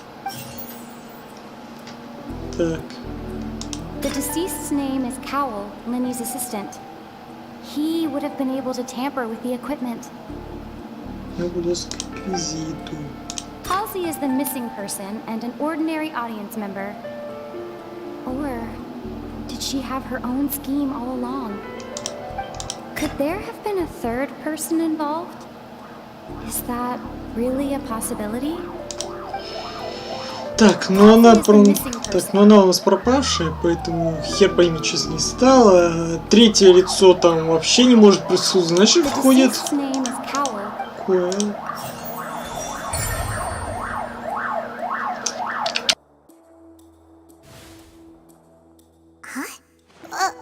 That can't be right.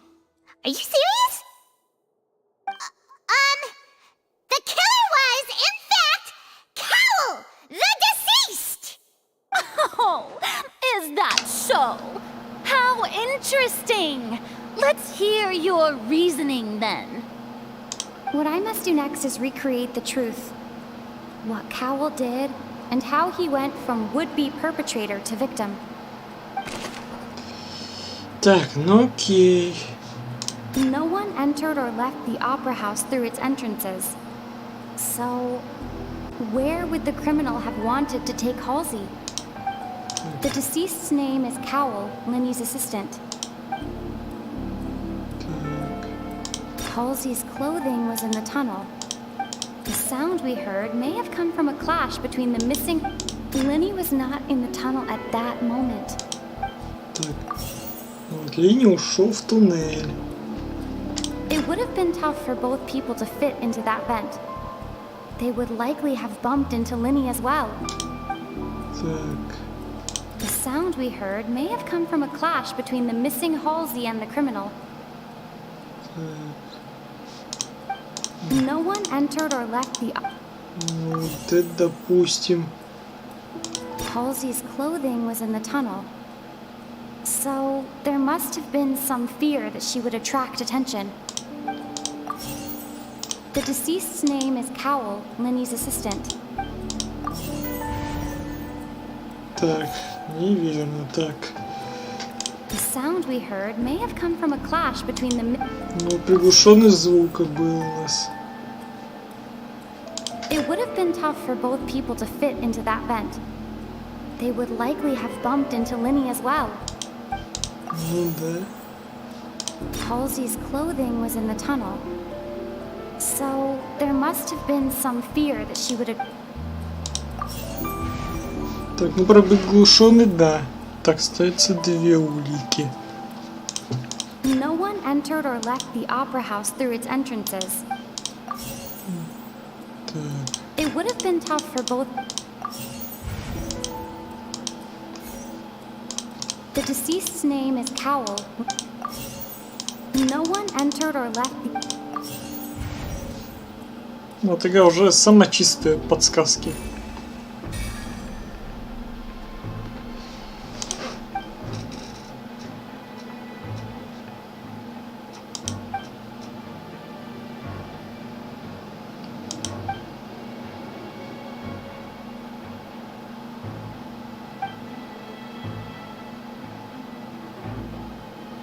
Приятно на самом деле озвучить и не оставлять чисто пустым текстом.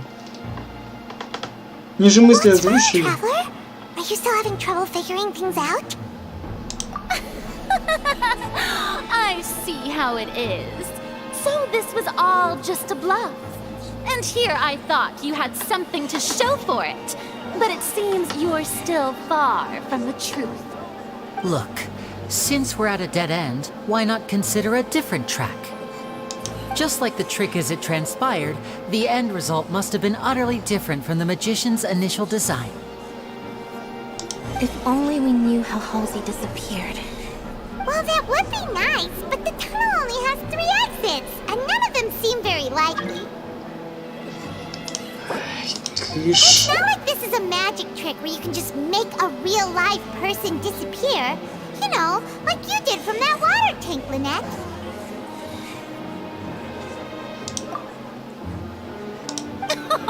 Excuse my interruption, dear opponents, but do you not see that the crowd is growing impatient?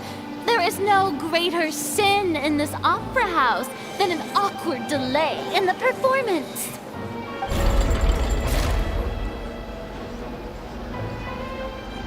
If the defense is unable to make further effective arguments, we will move on to the next stage of the trial. Lenny was not in the tunnel at that moment, which gave our criminal ample time. The sound we heard may have come from a clash between the missing Halsey and the criminal. The deceased's name is Cowell, Lenny's assistant. He would have been able to tamper with the equipment. The vase was not broken by chance. It was used to cover important evidence. Ну да.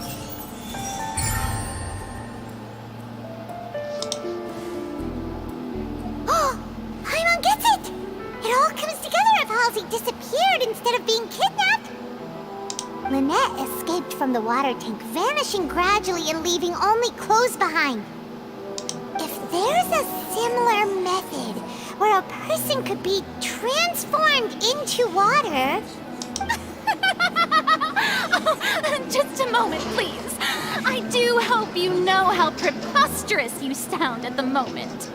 How could a person ever be transformed into water? This is reality we're talking about here, not some magic trick. Must we really? I should think that of anyone. Your friend Linny already knows this truth very well. Magic tricks are ultimately just illusions and misdirection. But Halsey's disappearance is very real. We're talking about 2 completely different things. Even so, I trust the Traveler's judgment. The truth must be out there somewhere. Perhaps some new line of reasoning may open if we try to gather all the focal points that don't make sense. Since Cal was the deceased, we haven't placed much attention on him. But given that we aren't making much progress with the case, it wouldn't hurt to have a look at his belongings, would it? People really do come up with all sorts of harebrained schemes when at the end of their rope. The way I see it, your suggestion that we broaden the scope of our investigation is nothing but a tactic for stalling the trial. Nevertheless, I believe that this is a reasonable request on the part of an attorney. Since the trial does indeed appear to be at an impasse, I believe that additional evidence may help us make more progress. Guards, please step into the lounge and examine the personal effects of the deceased, Cowell.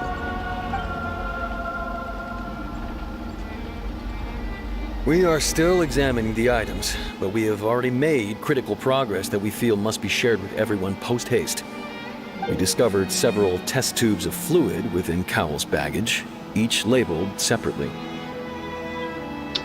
The notebook in his backpack claims that these fluids are water from the primordial sea. The primordial sea?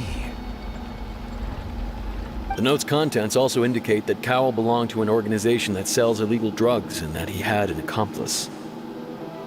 The notebook has many entries concerning safe usage of these fluids, in which the keyword dissolve appears many times.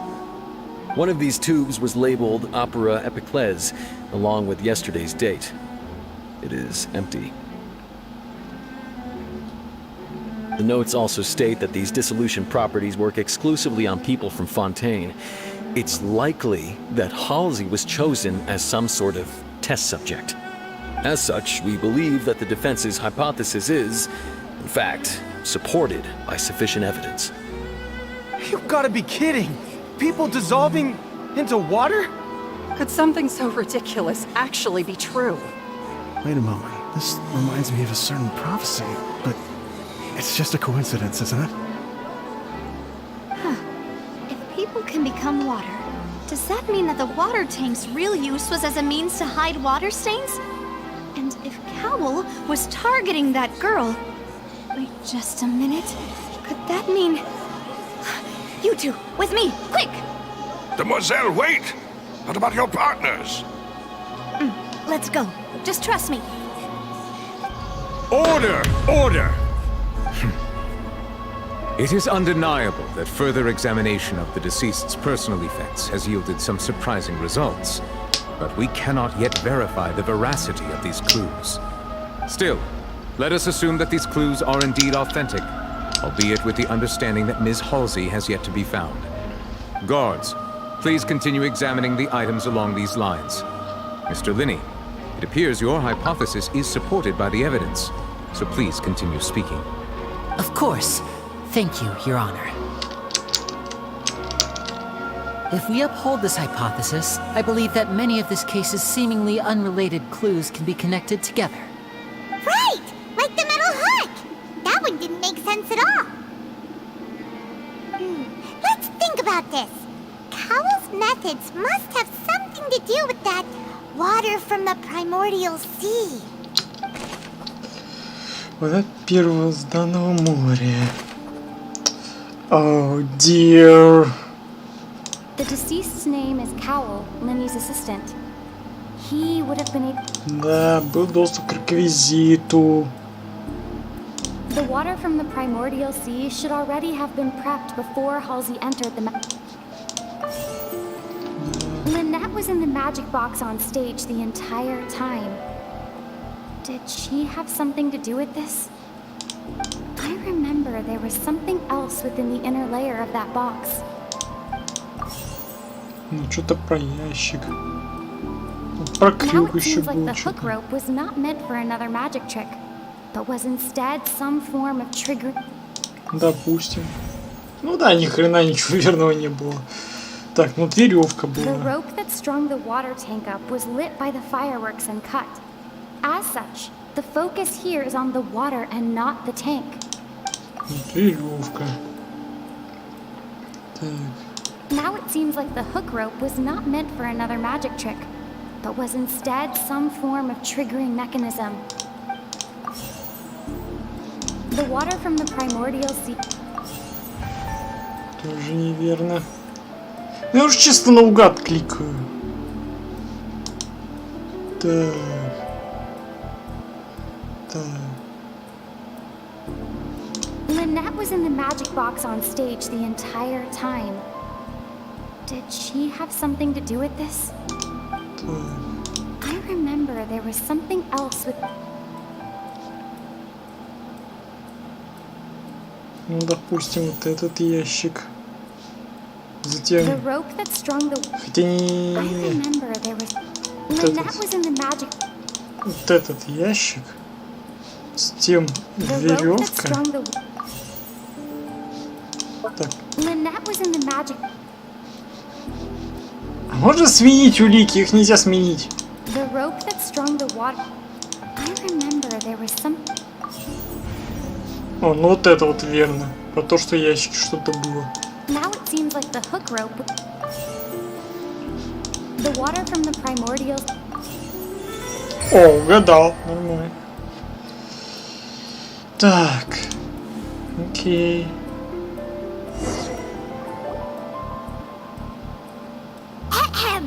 It's Ace Detective Paimon's time to shine again! In the original plan, Cowell would tamper with the water tank rope and the number selector securing his target. When the magic box containing Halsey was lowered, the metal hook would retract gradually and pierce the balloon at the top of the box. When the balloon attached to the box popped, the water from the primordial sea inside it would pour down and dissolve Halsey. Afterward, Cowl would enter the tunnel and break the flower vase to conceal the water inside the tunnel, with the remaining evidence being covered up by the water tank on stage. But he encountered something unexpected in the tunnel, and wound up being fatally hit by the same water tank he meant to use to cover his tracks. Huh. That does make sense. That actually links together a lot of the more confusing pieces of evidence.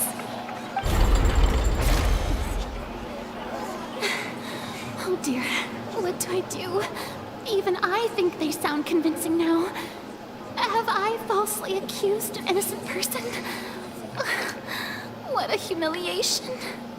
Now, it seems like the only point of contention remaining is the exact circumstances that led to Cowl's death. His notes mentioned he had an accomplice who could be related to the situation. On that note, the guards have just contacted me indicating that they uncovered new evidence. I shall now invite him on stage to share it with us. Thank you, Your Honor. We were just inspecting the luggage of the other people involved in this case. And we found an identical sample of the water from the primordial sea among Linny's personal effects. What? That can't be. Oh, I see. Well, how wonderfully comedic to have your own counterattack only to come back and wound you. Does this not clear all doubt? My dear citizens, my loyal audience, allow me to present my reasoning and bring this performance to a swift close. Linny did not need to take part in the dissolution of the young woman at all. Indeed, he did leave the scene via the vent. Having made modifications to the props beforehand, his accomplice Cowl then caused Halsey to vanish using the water from the primordial sea. But upon his return, in cruel avarice, Linny desired sole credit and prepared to do away with his partner in crime. Ultimately, he knocked Cowl out, and the tool meant to cover the crime up also became a murder weapon. Now, as much as I regret having come to such a viciously straightforward conclusion, it does seem that the famed Fatui is quite the cold-blooded and ruthless organization. Ебать, как она все разложила. Mr. Linny. We've used up all the evidence we collected. There's no way for us to make a rebuttal here. Is this the end of the road?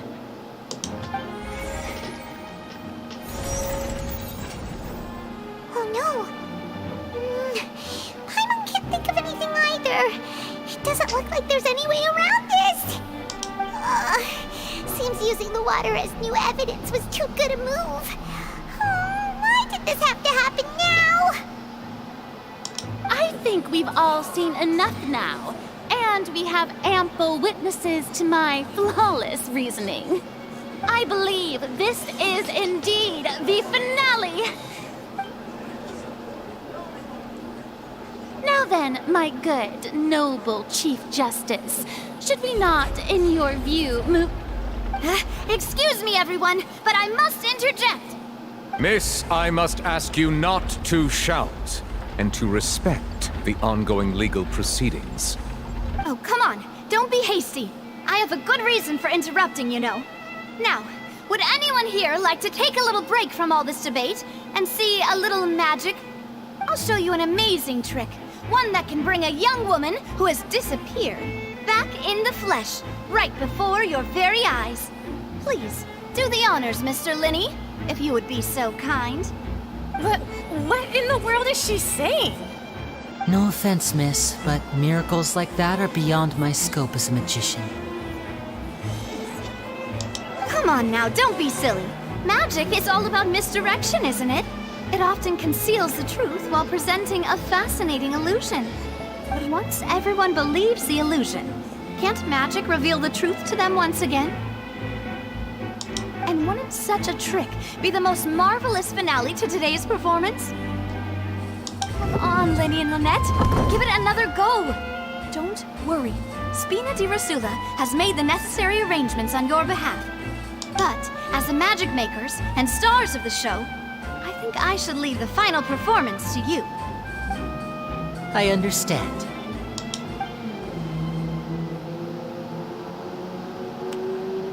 And voila!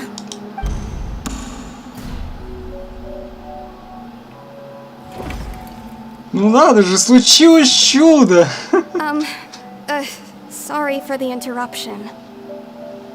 Wait, isn't that Halsey? So the whole thing about people dissolving wasn't true after all? To be clear, I'm only here because this person told me that if I testified, the merit of doing so would lessen my sentence. I was hiding outside this room listening to the proceedings because I was afraid that I would be the one put on trial. I was just feeling happy that no one had noticed me, and then before I knew it, she caught me. That'll teach you to underestimate us three. Where should I begin? I'm sorry. I'm the one who killed Cowell. I admit it. What? Why? Firstly, my name isn't Halsey. It's Lillian, and I'm originally from Mondstadt. I heard that Linny's show was gonna be a real thriller, but I missed the chance to buy a ticket, so I stole one. That's how I make a living. I steal stuff here and there. And I'd never been caught before. But I was noticed at the harbor a few days ago, and I barely got away. Linny was the one who caught me in the act. Hey, no wonder you look familiar. So you were the thief! Liddy even mentioned that you were pretty skilled. Well, and I thought that would have been the end of it, but then the number selector chose me. He even mentioned the Fortress of Meripede. That's a prison, isn't it? So you can imagine how shocked I was. I thought he was on to me for sure. So I played along with the show while looking for an opening to flee, but then I got water poured on me for no reason, and then someone jumped into the tunnel to nab me. I wasn't going to take that lying down, so I knocked him out and stuffed him into the box. There was nowhere to run from there, though, so I had to change my clothes and hide in a box containing performance costumes. I slipped out after the first guard arrived at the scene and continued hiding inside the opera house. Can a person even hide in there?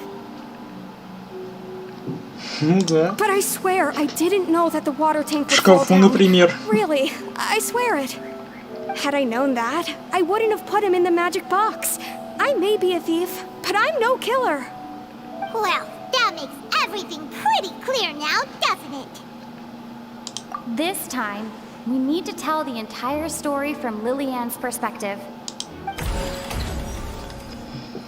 Так, ну давай. Так, ну да, Денис спускался.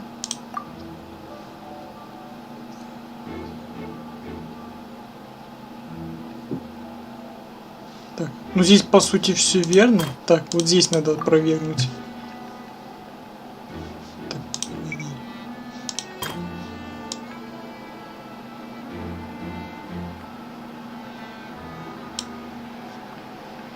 Так.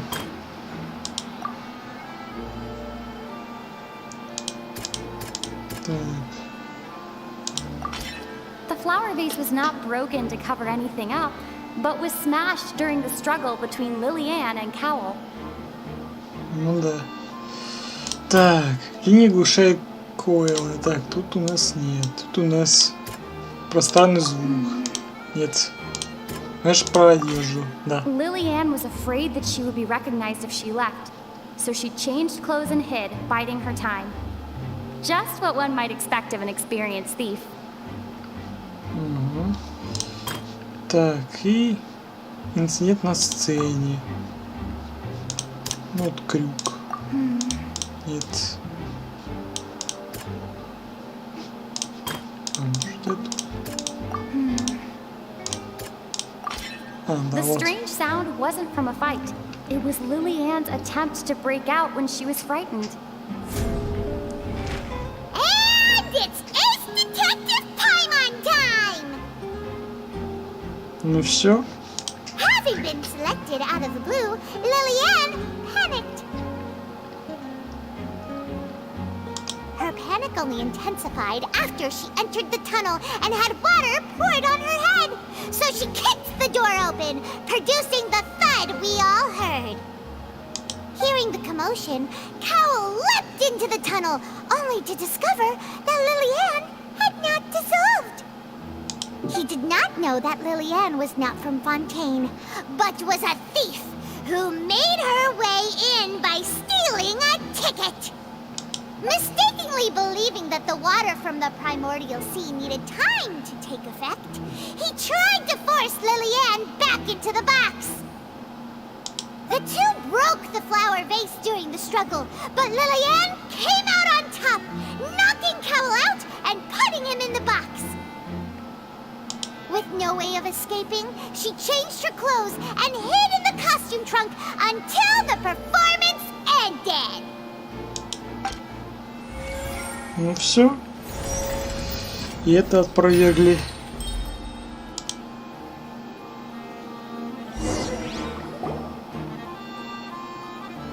She knew that she would have to go through guard inspection if she tried to leave afterward. So, she has been trapped in the opera house these last 2 days. She had already become desperately hungry by the time we were chatting over macarons. So, she swiped 2 of them right under our noses. Talk about a sneaky thief. At this point, all the events that happened in the tunnel have now come to light. Ah, so that's the whole story. Bravo! Bravo! Now then, Lady Farina, do you wish to speak against the defense's statements? Please answer the question, Lady Farina. Also, if I may add, the trial has not yet ended. As such, I request that the prosecution not leave the room before the proceedings have concluded. What? Are you reading my mind now? No. I have no further arguments. I admit defeat. But really, could you at least have left me with some dignity? Wow. Look at that. She's like a deflated balloon now. If there are no objections, then as the Chief Justice of Fontaine, I shall once again repeat the full sequence of events. The actual perpetrator of the serial disappearances, Cowell, selected his next victim from the audience reservation list. With some modifications to the selector, he could ensure that the pre-selected young woman would be chosen. To cover up any evidence while committing the deed, Cowell thought of allowing the water tank to fall, which would conceal the water left behind after the young woman was dissolved. He also tampered with the rope suspending the water tank, using the fireworks at the end of the performance to cause the tank to drop and hide the watermarks. He poured the water from the primordial sea into a balloon during the preparation of the magic box, and stuck it to the box's lid. Finally, he passed the prepared hook on a rope through the gap in the magic box's door when bringing the young woman to said box.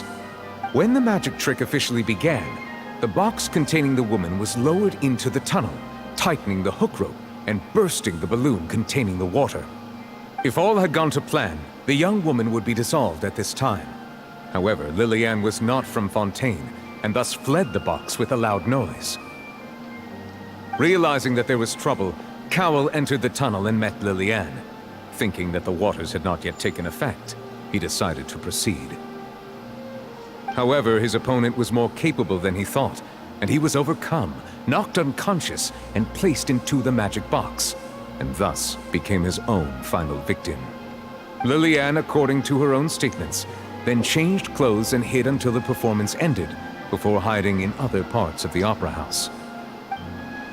As for Linny, he was in the underground structures within the opera house, and was thus ignorant of these happenings. From this reconstruction of events, we can conclude that Linny, the accused, is in fact innocent. Hooray! Lily-Ann won While there is much in Linny and Lillian's conduct that should still be investigated separately, this case, at least, can be handed over to the oratories to make the final decision.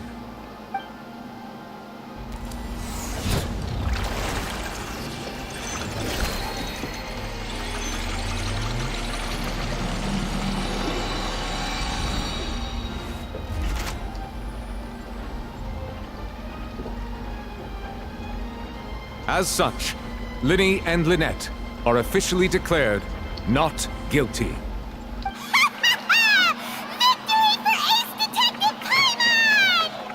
Great work, partners.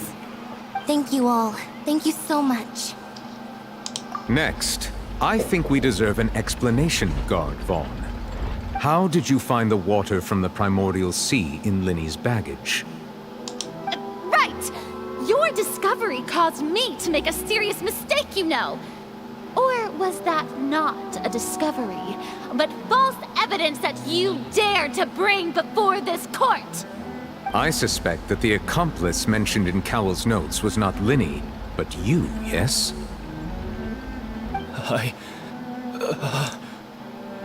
I'm sure you know what you must do to lessen your sentence. Speak quickly! Unless you want to earn yourself a one-way ticket to Coupon Town. I was just following orders. We were supposed to place blame for the serial disappearances onto Linny, and thus cause suspicion to fall on the Fatui.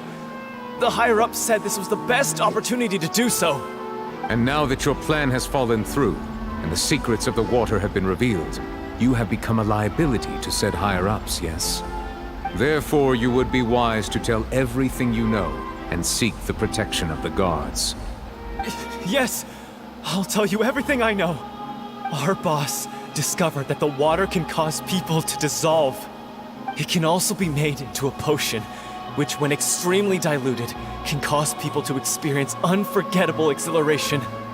We've been in this business for a while now, and have made decent more off it. The disappearances were also the boss's idea. I mean, this is the boss we're talking about.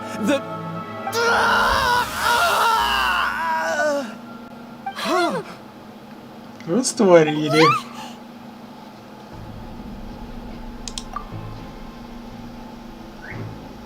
And now he can no longer talk. Such ruthlessness. I shouldn't have expected any less of them. An outrageous act.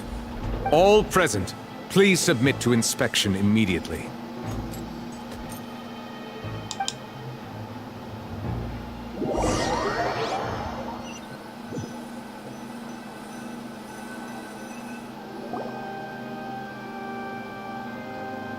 So, we're just going back now?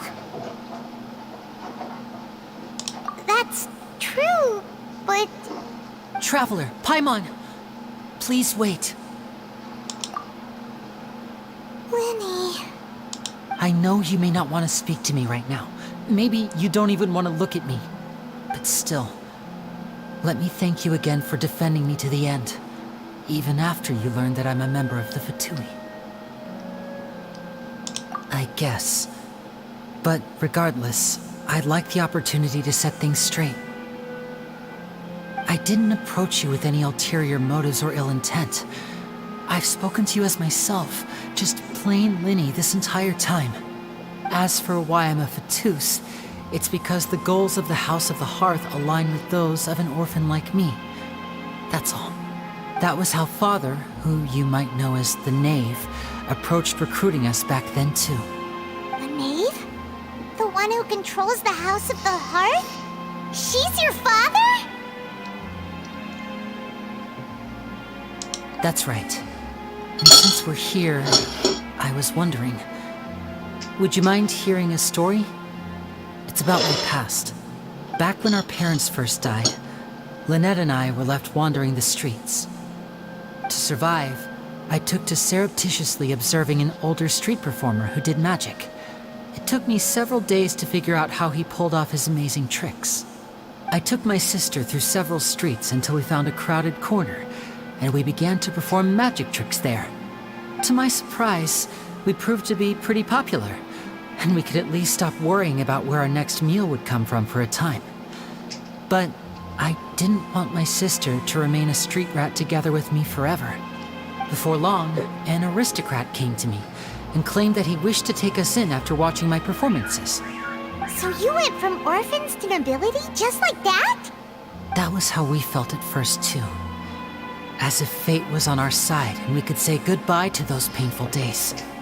But I gradually discovered that while we were called foster children, he was really after my talent for magic tricks. He would constantly take me to all sorts of banquets to garner attention, which he would then use to expand his social circles. That doesn't seem too bad either. Better than roaming the streets at any rate.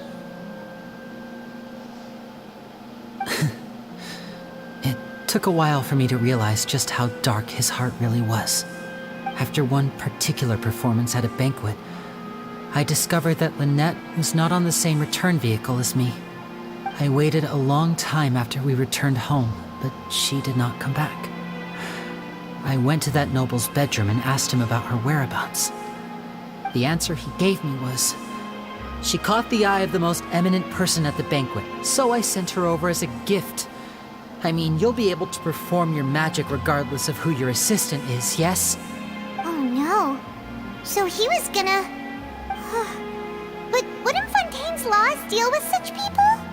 As far as outsiders are concerned, this is a relationship akin to adoption or foster care, and they have their ways of escaping the eye of the law. I managed to ferret out the location of the mansion of that so-called eminent person and hurried through the night. But by the time I leaped over the walls, avoided the guards, and made my way in, all I saw was the moonlit ground covered in blood, and the knave standing there in the darkness. So, she'd already taken care of that guy. That's right. She had rescued my sister before she could come to any harm, and had even discovered several girls hidden in a basement, all of them orphans. Father, I mean, the knave, might have seen something in me, and so she made me an offer.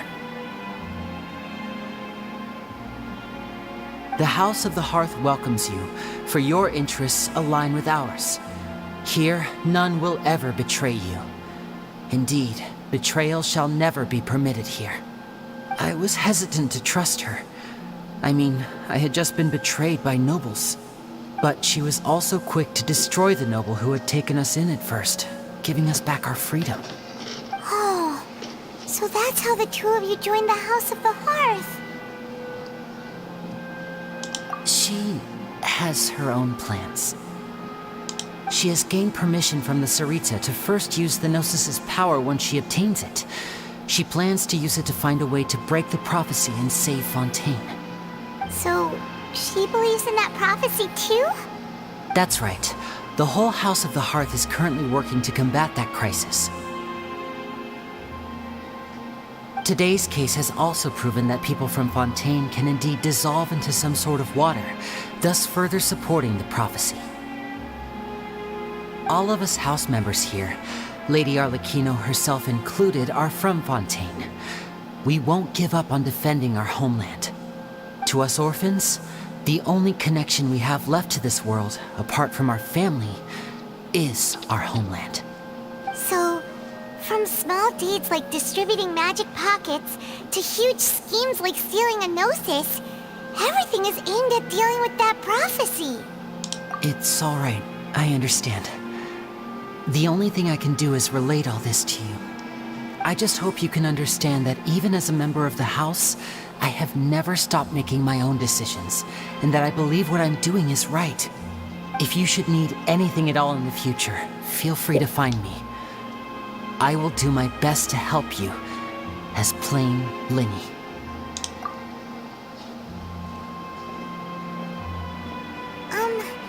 Bye, Linny!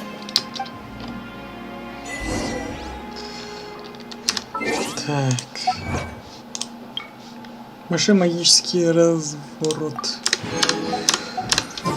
Так, ну все, наконец-таки мы закончили с этим судебством.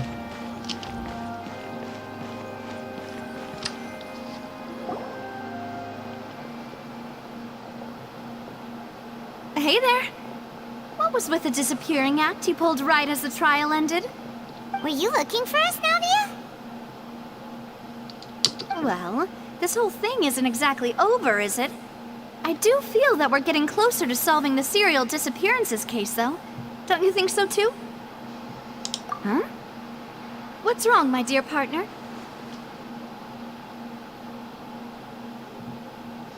Besides, are you sure we're the ones who can crack a case that's been cold for decades now? And given that there's new evidence from the trial, there should be a trail of breadcrumbs for the Hydro Archon's people to follow now, right? Ah. I see. Well, I won't lie. I'm a little shocked to hear that from you. But I suppose you are just travelers who have only arrived in Fontaine after all. Sorry. I might have been too presumptuous. Don't say that, Navia. Oh, and we were having so much fun investigating with you, too. It was like having new waters flowing into a stagnant mire, causing new hope to spring forth, and the reflection in the murk to become clearer. Sorry about that. I'm a bit prone to nostalgia. Don't mind me. Wait, shall we have a farewell meal? You know, to commemorate our time as partners? Huh? Do we really need to get that formal? Well, guess you really did treat us as partners, huh? Well, I'd just like to have a proper ending to every important memory. That way there are no regrets later. Anyway, it would just be a meal, so it shouldn't take up too much of your time. You don't have to twist Paimon's arm. If Boss Navi is treating, count Paimon in! Oh, wonderful. In that case, why don't we return to the court of Fontaine and head to the Hotel de Boer? I believe we'll make it just in time for dinner. All right then, let's have our farewell meal. Ой, да неужели?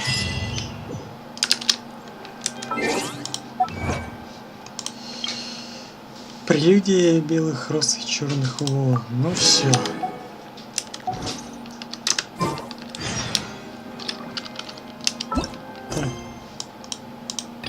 Политическая ковка. Направляйтесь в Деборотель. Ну, туда мы уже направимся на следующем стриме. А пока перед окончанием этого стрима мы с вами сходим кое-куда.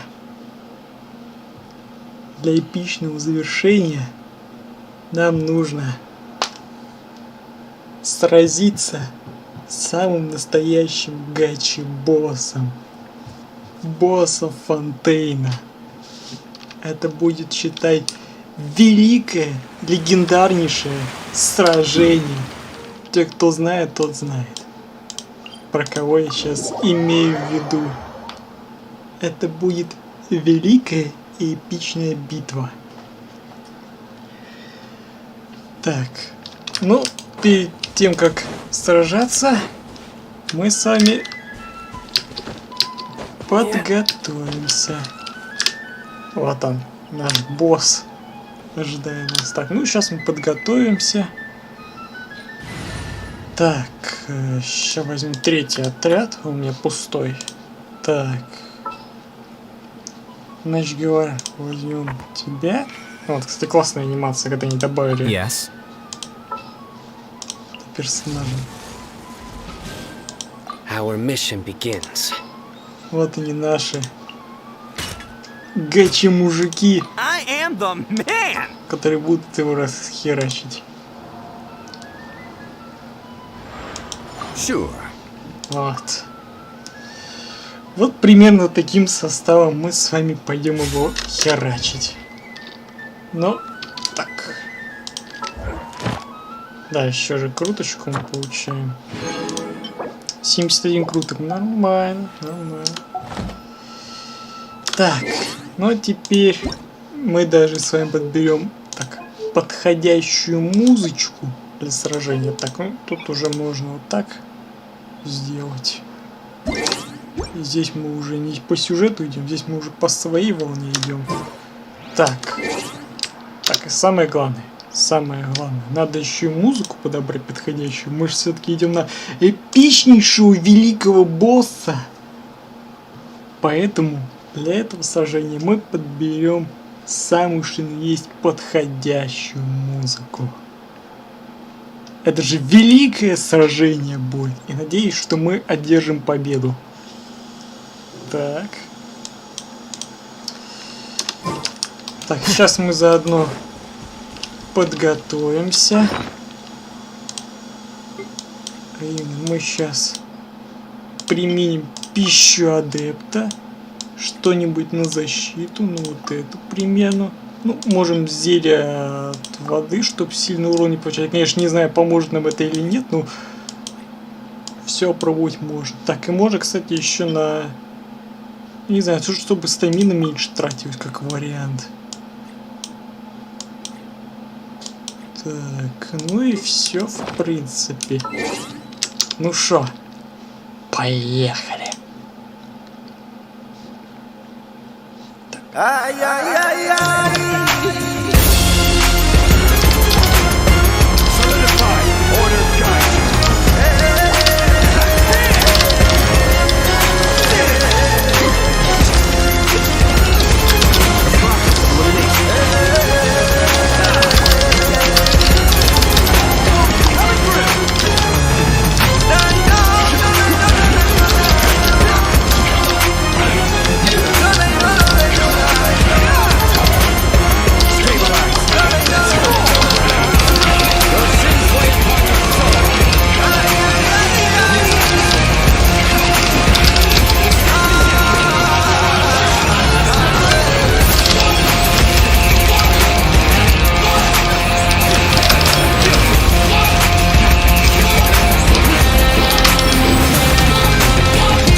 Ха-ха-ха, да! Это была мега эпичнейшая битва. Да, мы завалили его. Мы завалили сильнейшего босса в этой игре. Под эпичнейшую музыку. И даже ачивку за это получили. Жалко, конечно, сундук, который на скоше не прилагается, но это было мега эпично. Я считаю, это достойное, эпичнейшее сражение и отличное завершение стрима. Вот. И как раз музыка закончилась. Фух. Но при этом это еще и не один босс. У нас, к примеру, есть еще второй босс, но он будет попроще. Но мы с ним сразимся на следующем стриме. Фух. Фу, ну это было мега эпичнейшее сражение. Ну, собственно говоря, на этом вот ноте мы с вами и закончим. Что ж, всем спасибо за просмотр, дорогие друзья. С вами был Игорь. Ставьте лайки, комментируйте, подписывайтесь на канал. Увидимся с вами на следующем стриме. И всем пока-пока.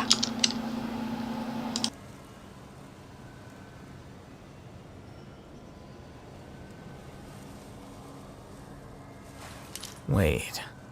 Huh? No.